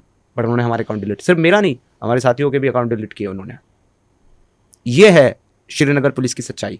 और अगर एसपी साहब वहाँ के ऐसे ना होते, या यहाँ से लोगों की, ये उनके साथ हो रहा है जो फिगर है, पब्लिक फिगर हैं, जिनकी बात लोगों तक पहुंचती है, आपकी हमारी बात लाखों लोगों तक पहुंचती है, ये हमारे साथ ट्रीटमेंट हो रहा है। सोचिए अगर एक आम आदमी वहां फंस जाए उसके साथ क्या हो सकता है। हमारी हमारी आवाज बंद कर दी गई, हमारे चैनल और बंद कर दिए। 4.5 लाख 1.5 लाख आर्मी के और 3 लाख और जो बाकी के जवान है, 4 लाख वहां पे लोग बैठे हुए हैं इंडियन आर्मी के। जी उसके बाद ये आलम है। और वो 4 लाख लोग तब भी थे जब कश्मीरी ब्राह्मणों की बेटियों को रेप करके उनको बीच से चीरा जा रहा था, तब भी थे वो 4 लाख लोग। मुझे तो ऐसा लग रहा है, sorry to use the term, but Bharat सरकारें जो होती हैं केंद्र वाली, उतनी नपुंसक होती हैं कि ताकतवर होते हुए भी आर्मी को नपुंसक बनना पड़ जाता है इन सरकारों की वजह से, इनकी वजह से। उनकी कोई मुझे ऐसा गलती नहीं लगता है। है कारण जो है ये वही है, सिक्युलरिज्म। ये जो सिक्युलरिज्म है ना, जब तक ये हमारे तंत्र में रहेगा और जब तक लोग किसी भी टेररिस्ट अटैक के बाद, किसी भी ऐसे इस्लामिक जिहाद के बाद उसको जस्टिफाई करते रहेंगे ये बोल करके कि इसका मजहब से कोई लेना देना नहीं है, बिना कुरान पढ़े। अरे उन लोगों को हक क्या है इस्लामिक जिहाद को डिफेंड करने का, जबकि उन्होंने किताब पढ़ी ही नहीं है, उन्होंने सूरह अन-निसा की आयतें पढ़ी नहीं है जो कहता है एक मुसलमान के लिए कभी बिल्कुल जायज नहीं है कि वो दूसरे मुसलमान का जानबूझकर कत्ल करे, जिसने ऐसा किया वो जहन्नम में जाएगा। बोल नहीं रहे मुसलमान अलग हो जाए, हिंदू अलग हो जाओ। हिंदुओं को नहीं मार रहे हैं क्या? मुसलमान को मारा है एक को भी, क्यों? क्योंकि कुरान कहता है कि एक मुसलमान को दूसरे मुसलमान को जानबूझ करके नहीं मारना है, और अगर गलती से मर जाए तो एक उसके बदले में गुलाम आजाद करे, गुलाम ना हो तो फिर 2 महीने के रोजे रखे। क्यों कह नहीं रहे कुरान? कुरान कह रहा है कि अगर जब लोग मरेंगे और फरिश्ते उनकी जान निकालेंगे 4 की 97, तो उनसे पूछेंगे तुम किस हाल में थे? वो कहते मैं कमजोर था, मगलूब था, ऐसी हुकूमत में था जो काफिरों की थी, मैं कुछ नहीं कर सकता था। तो फरिश्ते कहेंगे कि अल्लाह की जमीन इतनी बड़ी नहीं थी कि तुम उसमें हिजरत कर जाते, यानी ऐसी जगह चले जाते माइग्रेट होकर के जहां अल्लाह का कानून था, जहां काफिरों की हुकूमत नहीं थी। तो यही लोग हैं जिनका ठिकाना जहन्नम है। मैं कहता हूं मुसलमानों बांधो अपना बिस्तरा, निकलो यहां से। क्या कर रहे हो मोदी की सरकार में? तुम क्यों नहीं जाते सर? ये यहां कहेंगे अल्हम्दुलिल्लाह वी आर मुस्लिम, अल्हम्दुलिल्लाह वी आर इंडियन मुस्लिम। काहेगा इंडियन मुस्लिम? तुम्हारा इस्लाम तुमको इंडियन होने की इजाजत देता ही नहीं है, काफिरों की हुकूमत में तुम रह रहे हो। डॉक्टर इसरार अहमद साहब एक बहुत बड़े इंटेलेक्चुअल आदमी रहे हैं, इस्लाम के बहुत बड़े स्कॉलर रहे हैं, तफसीर भी लिखी है, ट्रांसलेशन भी लिखी है, सब मिलेगी कुरान की आपको। वो अपने बयान में साफ साफ कहते हैं एक आदमी 5 टाइम की नमाज़ें पढ़ता है, रोजे रखता है, हज करता है, ज़कात देता है, सदका भी देता है, ये सब करने के बाद भी वो 70% काफिर है, 70% काफिर है। क्यों? क्योंकि गैर इस्लामी हुकूमत के अंदर सांस ले रहा है और उसको बदलने की कोशिश नहीं कर रहा है। उसकी जान सिर्फ एक चीज पर छूट सकती है, या तो उसको निजाम को बदलने के लिए, तब्दील करने के लिए, यानी कि हुकूमत को गिराने के लिए, उसके खिलाफ बगावत करने के लिए कोशिशें करता रहे, या तो फिर वहां से माइग्रेट होकर के ऐसी जगह चला जाए जहां इस्लाम का कानून हो। नहीं तो वो नहीं बच सकता। वो वहां रहकर नमाजें पढ़ेगा, रोजा रखेगा, हज करेगा, सदका देगा, वो काफिर है, 70% काफिर है। मैं नहीं कह रहा हूं, कुरान कह रहा है, और कुरान के बिहाफ पर डॉक्टर इसरार अहमद कह रहे हैं। बताइए कैसे आप उम्मीद कर सकते हैं मुसलमानों से कि वो देशभक्त हो सकता है अपने देश के? मैं कहता हूं एक मुसलमान देशभक्त हो सकता है, लेकिन जब वो देशभक्त होगा तो फिर वो मुसलमान नहीं रहेगा। आप पता है ये बात आप नहीं कह रहे हो, ये बात डॉक्टर भीमराव अंबेडकर भी कह चुके हैं। सेम एग्जैक्ट यही बात बोली उन्होंने बोला इस्लाम कभी भी मुसलमान को देशभक्त नहीं होने देगा, हिंदुस्तान का नागरिक नहीं बनने देगा, और अगर वो बनेगा तो मुसलमान नहीं रह जाएगा। नहीं रहेगा, नहीं रह सकता सर। आप बोल रहे हो, जो डॉक्टर अंबेडकर बोल रहे हैं, जो कुरान को नहीं बाद भी मानेगा। भीम को मानने वाले लोग देखो कितनी दोस्ती यारी में थे मुसलमानों को। उनका भी मैं बताता हूं आपको। जब कुरान किसी चीज को कह रहा है कि तुम ये करो और तुम ये ना करो, उसके बाद अगर मैं वो नहीं करता तो मैं कहेगा मुसलमान हूं जब मैं कुरान की ही नहीं मान रहा हूं। तो कुरान का तो ओपन फैसला है ना, काफिरों की हुकूमत में रहना नहीं है, रहना है तो बदलने की कोशिश करनी है, नहीं बदल सकते, कमजोर हो तो निकल जाओ वहां से, वहां मत रहो। डॉक्टर भीमराव अंबेडकर कहें, मुझ जैसे लोग कहें, डॉक्टर इसरार अहमद कहें, कुरान कहे, जो रियलिटी है उसे तो कोई भी कह सकता है। मगर ये जो आपने अभी एक बात बोली है ना, इनके बारे में मुझे ऐसा लगता है पर्सनली कि अपने लोगों की नफरत में, मैं अपने ही कहूंगा, फिर भी मैं ये मानता हूं कि वो आपके अपने ही है, अपने लोगों की नफरत में इतने अंधे हो चुके हैं कि दुश्मनों के साथ खड़े हैं और अपनों पर गोलियां चला रहे हैं। इतने, ये सिर्फ नफरत है। इनको देख के मुझे वो फीलिंग आती है कि एक पेड़ है जो भारत में लगा हुआ है, नीचे कोई एसिड का पॉन्ड है ठीक है, और पेड़ पे डाल पे इनको खड़ा करके वो बोल रहे हैं पेड़ काट दो, और ये गधे काट रहे हैं। जैसे क्वेश्चनेबल जो वर्सेस हैं, जो कुरान की जो वर्सेस क्वेश्चनेबल हैं, और क्या कहते हैं उसे, सिमिलर वर्सेस मैं आपको बाइबल और तोरा में भी दिखा दूंगा, same verses, same to same. तो आप कुरान और इस्लाम को क्यों इतना क्रिटिसाइज करते हैं? अगर आप कहें तो मैं आपको दिखा दूंगा। जैसे नहीं, मुझे पता है, मुझे वो दिखाने की आवश्यकता नहीं है। देखिए एक चीज़ मैं बता दूं कि मेरा ऐसा मानना है कि दुनिया की हर आइडियोलॉजी में, हर विचारधारा में कुछ ना कुछ प्रॉब्लम्स हो सकती हैं, कुछ ना कुछ चीज़ें ऐसी हो सकती हैं जो आपको आज देखने पर, पढ़ने पर, समझने पर अमानवीय लगती हैं, लेकिन ये जिम्मेदारी 2 लोगों की है, उसको जज करने की, उसको बताने की, उसको समझने की, क्लियर करने की कि वो सही है गलत, या तो उस किताब की स्कॉलर्स की जो उसको जानते समझते और प्रीच करते हैं, या तो उन लोगों की जो उसको फॉलो करते हैं, यानी कि फॉलोवर्स को। अब क्रिश्चियनिटी में क्या सही या गलत है, मेरा मानना ऐसा है कि जब तक उसका हार्म मुझे नहीं हो रहा है, मुझे उससे तकलीफ नहीं हो रही है, तब तक ये जो पादरी हैं या जो क्रिश्चियंस है, ये उनका मैटर है कि वो इसको डिस्कस करें या इसको प्रॉब्लम को दूर करें, जब तक दूसरों को इससे प्रॉब्लम नहीं हुई। दूसरों को प्रॉब्लम होगी तो फिर तो निपट लेंगे। वो हुई थी ना, अब नहीं हो रही पर हुई थी। हाँ, अगर आप जुडाइज्म को देखें या क्रिश्चियनिटी को देखें, इनका एक टाइम ऐसा रहा है, क्रूसेड का टाइम। अरे क्रूसेड गया तेल लेने यार, यहीं कोंकण में, हाँ। यहाँ पे गोवा में, कोंकण में जी, जी। बहुत बुरा हाल किया है हाँ। कैथोलिक हाँ। क्रिश्चियंस ने। तो ऐसा मैं आपको बता रहा हूँ रिलेट करके, तो बहुत ज़्यादा अग्रेसिव आइडियोलॉजी रह चुकी है। लेकिन आज हम ये देखते हैं कि कन्वर्जन तो ये करा रहे हैं, लेकिन उसके अलावा ये अब थोड़ा सा रिफॉर्म हुए हैं, थोड़ा चेंज किया है इन्होंने अपने को। अब ये थोड़ा पीसफुल वे में बात करते हैं, अब वो नहीं। लेकिन ये प्रॉब्लम मैं समझता हूँ कि इस पर बात करने का अधिकार मुझे तब तक नहीं है जब तक दो चीज़ें नहीं है मेरे साथ उसको लेकर। एक तो मुझे उससे कोई तकलीफ नहीं पहुँच रही, या मेरे समाज को, या मेरे देश को, या मेरे लोगों को, या जब तक मैं उसका फॉलोवर नहीं हूँ। So sir, I was the follower of Islam. मैं पैदा हुआ इस्लामिक घराने में, मैंने पढ़ा इस्लाम को, मैंने फॉलो किया इस्लाम को, इस्लाम को जाना, इस्लाम को समझा, इस्लाम को प्रीच किया, इस्लाम की तबलीग की, छोड़ा इस्लाम को। इस्लाम छोड़ने की वजह से घर छूटा, परिवार छूटा, समाज छूटा, नुकसान मेरा हुआ।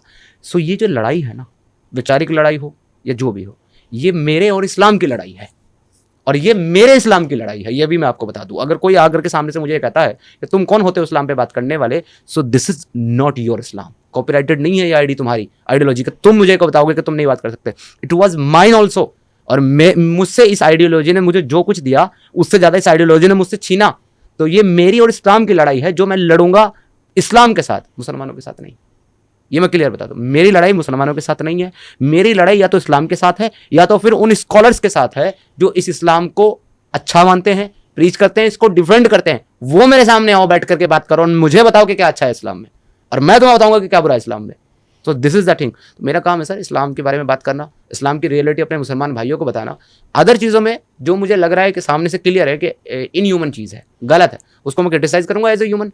लेकिन उसके ऊपर पूरा डायलॉग करने के लिए मेरे पास कंप्लीट नॉलेज होनी चाहिए, पूरा कॉन्टेक्स्ट होना चाहिए, बात कहाँ हो रही है, क्या हो रही है, सर वो मैं नहीं जानता। एक और आरोप लगता है एक्स मुस्लिम्स पे, विशेष रूप से भारत के, कि बाकियों को नहीं जानता मैं, जी, कि आप लोग ये करके यूट्यूब पे चैनल बना के हिंदुओं को बेवकूफ़ बना के पैसे बनाते हो। लगता है ऐसे आरोप आपको? हाँ लगता है, हमें भी बहुत सारे जी, लोग बोलते हैं। जी। आप चाहते हैं मैं इसका जवाब दूं? बिल्कुल 100% भाई।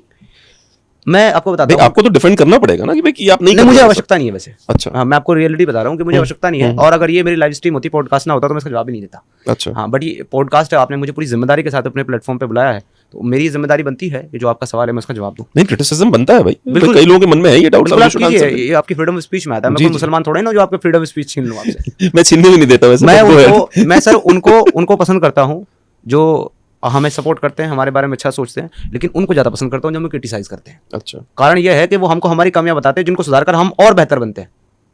तो ये तो आपका अधिकार है, मैं कौन होता हूँ इसको आपसे छीनने वाला। तो आपने क्वेश्चन किया, मैं जवाब देता हूँ। मैं आपको पहले मेरा बैकग्राउंड बताता हूँ। मैं जो है अपने माँ बाप का एक बिगड़ैल औलाद था। मैंने अपनी ज़िंदगी में अपने घर रह करके कभी एक पैसे का काम नहीं किया, आपको बता रहा हूँ। यानी कि मेरे घर में 2-3 बिजनेस थे। मैं रुड़की से बिलोंग करता हूँ, जो लोग मेरे बारे में जानते हैं उनको पता होगा। मैं रुड़की जो रेलवे स्टेशन है उसके पास एक गांव पड़ता है, पारली गुज्जर। अच्छा। पारली गुज्जर गांव का मैं रहने वाला हूँ। मेरे फादर मोहम्मद रिफाकत कुरैशी एक बहुत अच्छे इंसान हैं, सभी लोग उनका सम्मान करते हैं। डेयरी बिजनेस वो चलाते हैं, और कुरैशी फैमिली से हूँ, तो पहले हमारा वो बिजनेस भी काफ़ी फैले हुए थे, मतलब जानवर मवेशी वगैरह के बिजनेस हमारे। इसके बात अलावा होती पिताजी से? सॉरी अभी नहीं होती। अच्छा, ठीक है। तो और मेरे जो फैमिली में और लोग हैं, मेरे भाई वगैरह, उनके भी मल्टीपल अलग अलग बिजनेस थे। तो मैं कहना ये चाहता हूँ, इसके अलावा बहुत सारे हमारे फैमिली में मेरे चाचा मामा बहुत अच्छी पोस्ट के ऊपर हैं। नैनीताल हाई कोर्ट के अंदर जज हैं, लखनऊ में पुलिस फोर्स में है, आर्मी में है। पर आपके लिए कुछ नहीं है वो?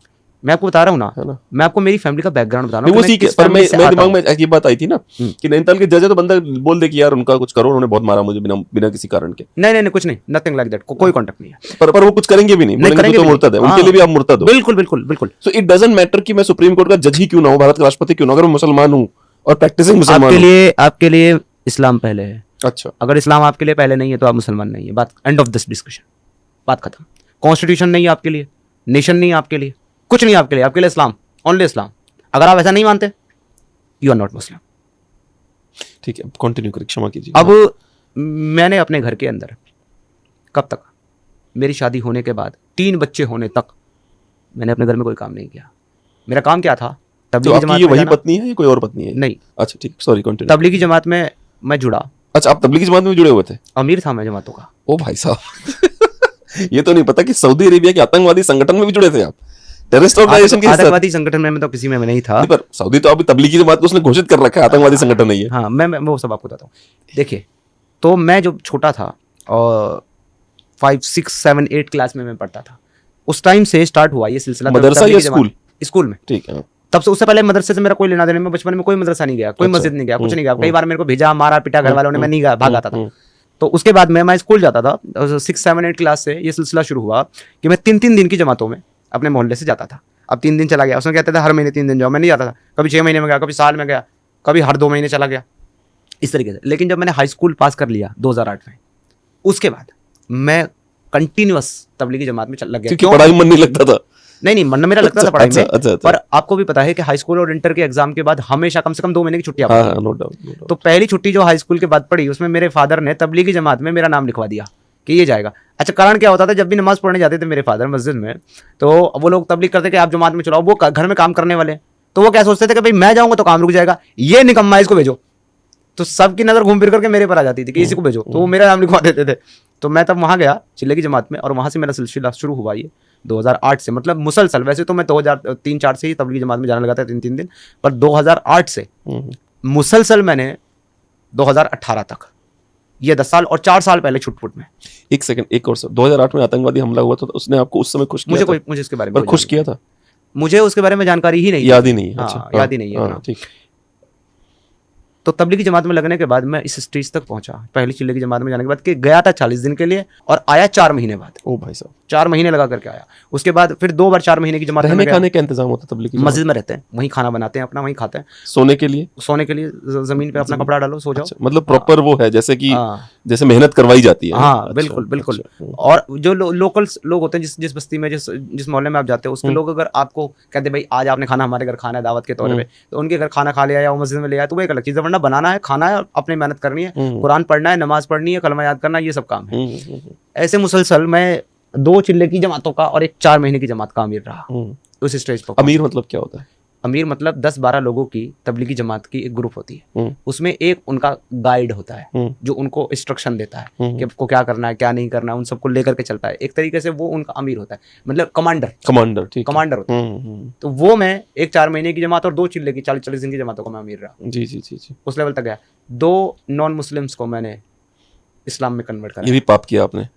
उनमें से एक को वापस ले आया हूँ। अच्छा। एक से बात हो गई है, वो भी ऑलरेडी बस वापस आ ही गया है। सिर्फ थोड़ी सी रुकावट बची हुई है आने में, क्योंकि वो जब उस इलाके से निकलेगा तो वो ओपनली मेरे चैनल पे आकर के अपने टेस्टमनी बताएगा अच्छा। कि मैंने कैसे उसको अंदर डाला था, फिर मैं निकल गया, फिर उसको मैंने बाहर ले आया। लेकिन एक लड़की है उसमें, मेरी बहन है, जो बचपन से मैं इसको बहन मानता था। वो रक्षाबंधन पे कभी कभी राखी भी बांध दिया करती, तबलीगी जमात से पहले। उसके बाद तो फिर मैं सब चीज़ हराम मानने लगा और बहुत बहुत ज़्यादा जो है ना एक्सट्रीमिस्ट और इंटू हो गया, एकदम बिल्कुल पगला गया अब। ये हाल था मेरे घर में। कोई इतना मजहबी नहीं था मेरे घर में। टीवी भी देखते थे, मोबाइल में गाने भी सुनते थे, सब काम करते। मेरे घर की जो महिला है, मेरी मम्मी तो जो है वो कभी दुपट्टा ही नहीं रखती थी, क्योंकि वो जहाँ रहती थी मेरी मम्मी, वो उसी के पास मेरी मम्मी का पैर तक गाँव है। अच्छा। तो उसको ऐसा मेरी मम्मी को तो ऐसा लगता था कि मेरी वालदा को कि भाई ये तो मेरे अपने भाई बहन है, यहाँ सब इनमें तो कैसे भी घूम सकती हूँ। तो मैं लड़ता था अपनी मम्मी के साथ कि आप अपने बगैर दुपट्टे के बाहर जाती हो दरवाजे पर। घर की लड़कियों को मैं दरवाजे पर नहीं जानता। मैंने 2 बार घर का टीवी फोड़ दिया उठा करके। वो भाई साहब, मैंने लोगों के मोबाइल तोड़ दिया अपने भाइयों के, भाई तुम अजान हो रही, तुम गाना सुनो, नमाज नहीं पढ़े। That was extremist, I was इतने लेवल पे। तो ये सब करते करते ही मुझे मौका मिला इस्लाम को पढ़ने का, समझने का, जानने का। किताबें पढ़ी, कुरान की ट्रांसलेशन पढ़ी, तफसीर पढ़ी। सबसे पहला एतराज़ जो मेरी ज़िंदगी में, मेरे जहन में आया, वो तबलीगी जमात की किताब फ़ज़ाइल आमाल। अच्छा। उसके अंदर पहला बाब है हिकायत सहाबा, यानी कि सहाबा के किस्से। जी। सहाबा कौन है? कंपेनियन ऑफ मोहम्मद सल्लल्लाहु अलैहि वसल्लम। बिल्कुल, हाँ। उनके किस्से। तो उसमें ये लिखा हुआ है कि उमर जो है वो अपनी बीवी को, जब वो खलीफा थे, अपनी वाइफ को लेकर के जंगल में गए हैं, क्योंकि एक औरत जो है, एक महिला जो है, वो उसको डिलीवरी पेन हो रहा है, लेबर पेन हो रहा है, और उसके पास कोई महिला, कोई वुमन नहीं है। तो ये अपनी बीवी को लेकर के गए और वो फ़ौरन चली गई। वहाँ पे लिखा गया कि जाती क्यों ना, ये भी हज़रत सैयदना फातिमा रज़ियल्लाहु तआला अन्हा की साहबजादी यानी कि बेटी थी। मैंने अपना सर पीटा, दोबारा पढ़ी लाइन, फिर वही पढ़ा, उम्मे कुलसूम। मैंने कहा यार ये कैसे हो सकता है? प्रॉफेट मोहम्मद साहब की बेटी फातिमा, प्रॉफेट मोहम्मद साहब की बीवी हफ्सा, हफ्सा के वालिद उमर, यानी कि प्रॉफेट मोहम्मद साहब के ससुर उमर।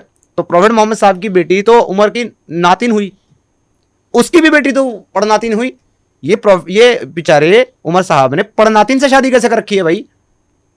ये मेरी जिंदगी का पहला एतराज था, और वो आज भी उस किताब में एज लिखा हुआ, पढ़ सकते हैं, उम्मे कुलसूम के बारे लेकिन में। जब आपने एतराज किया तो आपको क्या कहा गया? मुझे कहा तुम इस मसले में मत पढ़ो, तुम अपनी नमाज पढ़ो, ये तुम्हारा काम नहीं है, ये सब में तुम्हारा पढ़ना तुम्हारा काम नहीं है।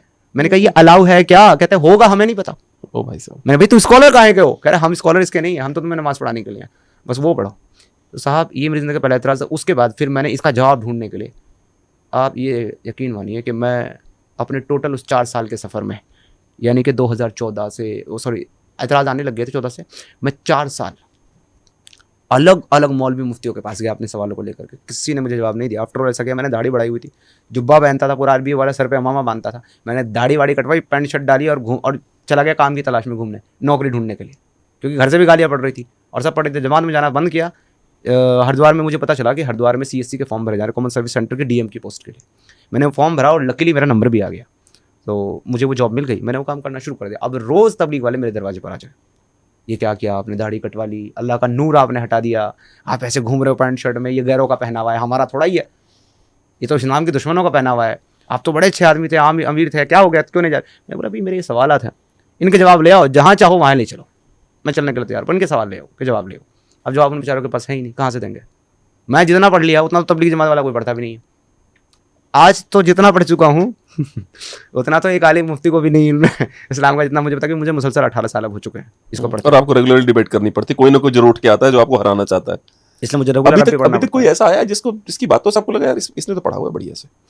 ऐसे काफ़ी सारे लोग हैं। एक भी रिसेंटली मेरी एक डिबेट हुई थी जैद पटेल साहब के साथ। अच्छा, जैद पटेल साहब जो है, कौन है जैद पटेल? वो एक्चुअली अहले हदीस फिरके से आते हैं। जैद पटेल मुस्लिम स्कॉलर हैं, अहले हदीस हैं। गुजरात का है? आई डोंट नो कहाँ के हैं, अच्छा, लेकिन ठीक, हाँ पटेल उनका सरनेम आज भी है, कन्वर्जन के बाद भी।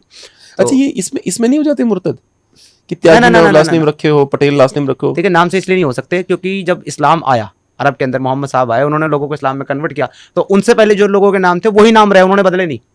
इस्लाम में नाम का कोई कॉन्सेप्ट नहीं है, बस नाम जो है वो शिरकिया नहीं होने चाहिए, उनसे कुफ्र नहीं लगना चाहिए। यानी कि आप किसी का नाम भगवान रखो तो ये शिरक है, कुफ्र है। अच्छा, है ना। आप किसी का नाम ईश्वर रखो, रखते हैं ना हमारे सनातन में, ईश्वर दास, भगवान दास, है ना, राम प्रसाद, फलाना। मुझे ये बात कभी समझ में नहीं, आज तक नहीं समझ में आई कि अजीब बदतमीजी है।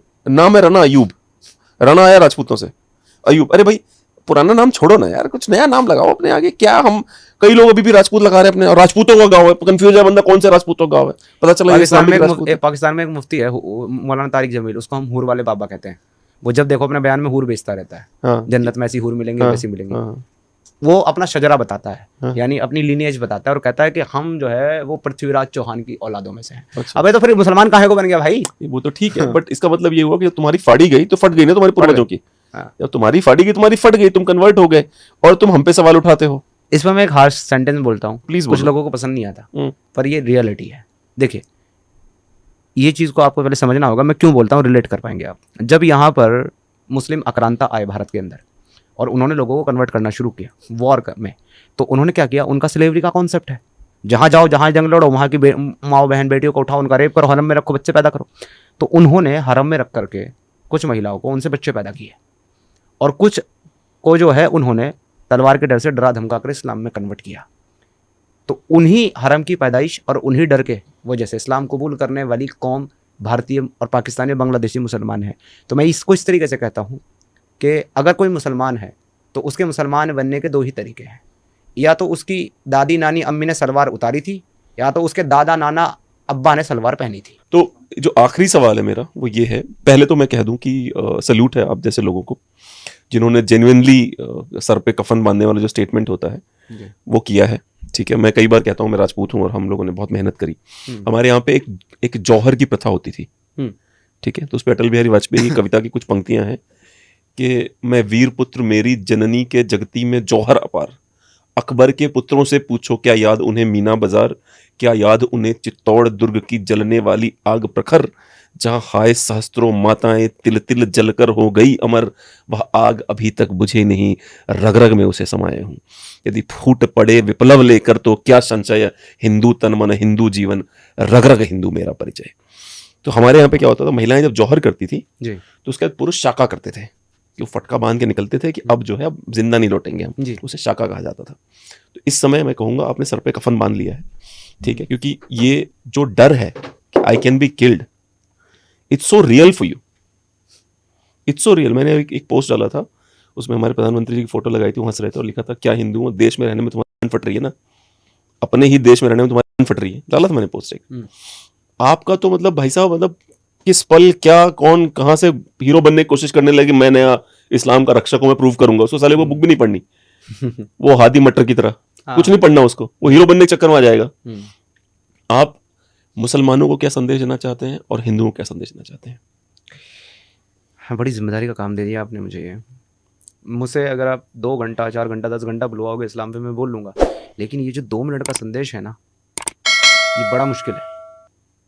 इसका कारण ये है कि हमारी कौम कोई ऐसी कौम नहीं है कि जिसको पता है कि उसका दुश्मन कौन है, शत्रुबोध नहीं है इनके अंदर, या जिनको पता है कि आगे लाइफ को अगर इस वे में हम लोग लेकर के चलेंगे तो इसके रिजल्ट क्या होंगे, या इस वे में चलेंगे तो इसके रिजल्ट क्या होंगे। इनको पता नहीं है, दे आर वेरी कन्फ्यूज।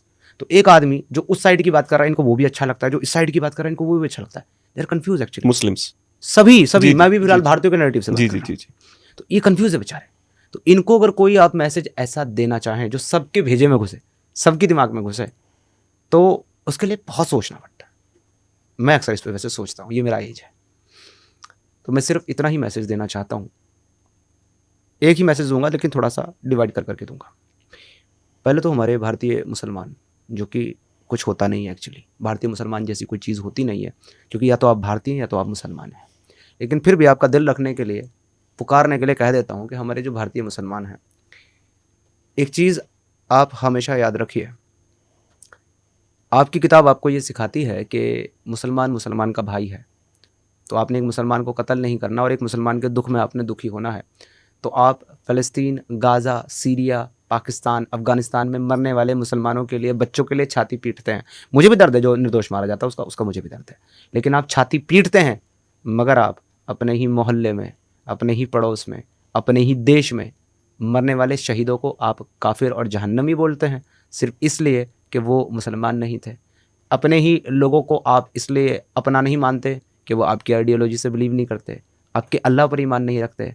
तो बस एक बात समझ लो मेरे मुसलमान भाइयों, कि जब आपके पेट में दर्द होगा, जब आपकी बीवी को डिलीवरी लेबर पेन होगा और उसको हॉस्पिटल ले जाना होगा, जब आपका बच्चा जो है देर तक घर नहीं लौटेगा, जब आप तकलीफ में आ जाओगे, जब आपकी नौकरी चली जाएगी, जब आपका कारोबार बंद हो जाएगा, जब आपके पास खाने को नहीं होगा, जब आप बीमार होंगे, जब आपको मदद की ज़रूरत होगी, जब आपको पैसे की ज़रूरत होगी, उस वक्त ये जो काफिर है, ये जो मुशरिक है, ये जो आपका दुश्मन है, ये जो आपका पड़ोसी है ना, ये आपके काम आएगा।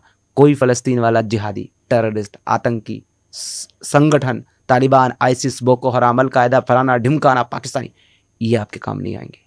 इनको पता भी नहीं होगा आप कौन है। अगर आप उनके सामने आ गए तो वो आपको काफिर कह करके गोली और मार देंगे, बिल्कुल, सिर्फ इस वजह से कि आप हिंदुस्तान के हैं। बिल्कुल। तो आपको काफिर कह के गोली मार देंगे। तो एक किताब के पीछे, उसके नैरेटिव के पीछे अपने अपनों को दुश्मन समझना, मारना और कत्ल करना बंद करो। ये तुम्हारे अपने लोग हैं, ये तुम्हारे काम आएंगे। ये बात मुसलमानों को समझाने के लिए हमारे जो नॉन मुस्लिम साहब हैं, उनको सिर्फ इतना समझना चाहिए कि आँख के बदले आँख वाली आइडियोलॉजी से सारी दुनिया अंधी हो जाएगी। पर अंतिम बंदे की एक आंख रहेगी। अब मैं बता रहा हूँ, Sorry. तो वो अंतिम अकेला क्या करेगा दुनिया में? सारी दुनिया अंधी हो जाएगी। So this is not the solution.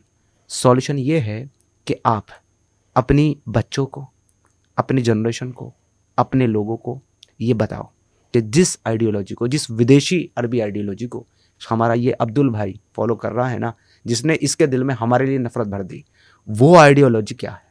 उस आइडियोलॉजी से हमको बचना है, उस आइडियोलॉजी से नफरत करना है, उस आइडियोलॉजी के बारे में जानना है और अपने इस अब्दुल भाई को ये समझाना है कि आप जिस आइडियोलॉजी को फॉलो कर रहे हो, जो आपको और हमें बांटती है, डिवाइड करती है, दुश्मन बनाती है, वो आइडियोलॉजी जिम्मेदार है, वो बुरी है, आप बुरे नहीं हो। ये एहसास कराना है, इनको समझाना है। हम भी यही कोशिश कर रहे हैं। इस कोशिश में उन लोगों का साथ दो जो लोग ये कोशिशें कर रहे हैं, चाहे वो आप जैसे लोग हों जो समाज को अवेयर करने के लिए बातचीत कर रहे हैं, डायलॉग्स कर रहे हैं, चाहे वो यति महाराज जैसे लोग हों जो हिंदू को जगाने का काम कर रहे हैं, या वो और लोग हों जो समाज सेवी हैं, या हम जैसे एक्स मुस्लिम ही क्यों ना हो जो समाज को रिफॉर्म करना चाहते हैं, ह्यूमैनिटी इस्टेब्लिश करना चाहते हैं, समाज को इक्वल करना चाहते हैं, न्यूट्रलाइज करना चाहते हैं, नॉर्मलाइज करना चाहते हैं। अगर आप खुद से कुछ नहीं कर सकते तो ऐसे लोगों की आवाज़ को आगे लेकर के जाओ। आपको कुछ नहीं करना, सिर्फ आपको उसी तरीके से जिस तरीके से आप फालतू के रील्स, मेम्स, चुटकुले फॉरवर्ड करते हो ना ग्रुप्स में, बस उस तरीके से इन आवाज़ों को फॉरवर्ड करो, आगे तक पहुंचाओ। अगर आपके ऐसा करने से एक भी हमारे मुसलमान भाई को ये बात समझ में आती है कि नहीं, इंसानियत सबसे बड़ी चीज़ है और एक मज़हब और एक किताब से बहुत बड़ी चीज़ है इंसानियत, और मुझे उसे मानना चाहिए, एक को भी अगर समझ में आ गई, आपका वो शेर जो है वो कितने लोगों की जान बचा सकता है आपको आइडिया नहीं है। ऐसे लोगों को सपोर्ट कीजिए, हमारी इस मूवमेंट को सपोर्ट कीजिए, भाई साहब जैसे लोगों को सपोर्ट कीजिए, जो समाज के लिए, देश के लिए काम कर रहे हैं उनको सपोर्ट कीजिए, और हमेशा अपने देश के लिए, अपने समाज के लिए सजग रहिए, जागरूक रहिए। अपने बच्चों को गीता ज्ञान दीजिए या ना दीजिए, रामायण पढ़ाइए या ना पढ़ाइए, लेकिन उनको ये ज़रूर बताइए कि सनातन धर्म क्या है, जैनिज़्म क्या है, बौद्धिज़्म क्या है, और विदेशी अरबी आइडियोलॉजी क्या है, what is the difference between all. ये ज़रूर बताइए उनको, ताकि कल जब आपका बच्चा यूनिवर्सिटी कॉलेज में पढ़ने के लिए जाए या किसी हॉस्टल में रहने के लिए जाए, तो कोई अब्दुल आपकी बच्ची को लव जिहाद के नाम पर कन्वर्ट कराने की फिराक में ना रहे, ताकि कोई लड़की जो है आपकी बेटी की, आपके बेटे की सहेली, दोस्त बन करके उसका कन्वर्जन कराने की फिराक में ना रहे। क्योंकि उनको लगता है कि प्रेम जो है ना वो मज़हब, धर्म और इन सब चीज़ों से बहुत परे है, क्योंकि उनको प्रेम की एक ही भाषा पता है, राधा कृष्ण, रुक्मणी राधा, और भगवान शंकर और पार्वती जी, या राम और सीता जी।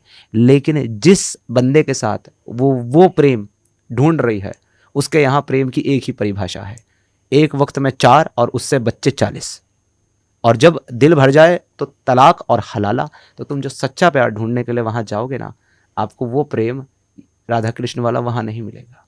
तो अपने बच्चों को ये ज़रूर बताइए, ताकि आपके वो लाखों रुपए जो आप खर्च कर रहे हो ना, उसको एक अच्छा इंसान बनाने के लिए, कामयाब बनाने के लिए, पढ़ाने के लिए, वो वेस्ट ना हो, और आपकी बेटी के से 16 बच्चे के साथ अब्दुल ना घुमा रहा हो उसको। चलिए मैं इसी पे अंत करता हूँ। एक शेर है कि एक अब्दुल के आ जाने से बर्बाद गुलिस्तां होता है, हर देश में अब्दुल बैठा है, अंजाम गुलिस्तां क्या होगा। I'm speechless. But it was a wonderful conversation यार, thank you so much for coming to our show. और मैं चाहूंगा एक बार और आए, क्योंकि मेरे पास अभी 10 सवाल और हैं जिन पे डिस्कशन रह गया। अलतकैया रह गया है, उसके अलावा क्या कहते हैं उसे, बहुत सारे क्वेश्चंस रह गए, बहुत सारे क्वेश्चन जो उन जो 57 इस्लामिक ममालिक हैं उनसे लेकर के, पाकिस्तान से लेकर के। तो मैं चाहूंगा एक बार और आप समय निकालें हमारे शो के लिए। Sure. It was wonderful talking. Thank you so much. Thank you very much.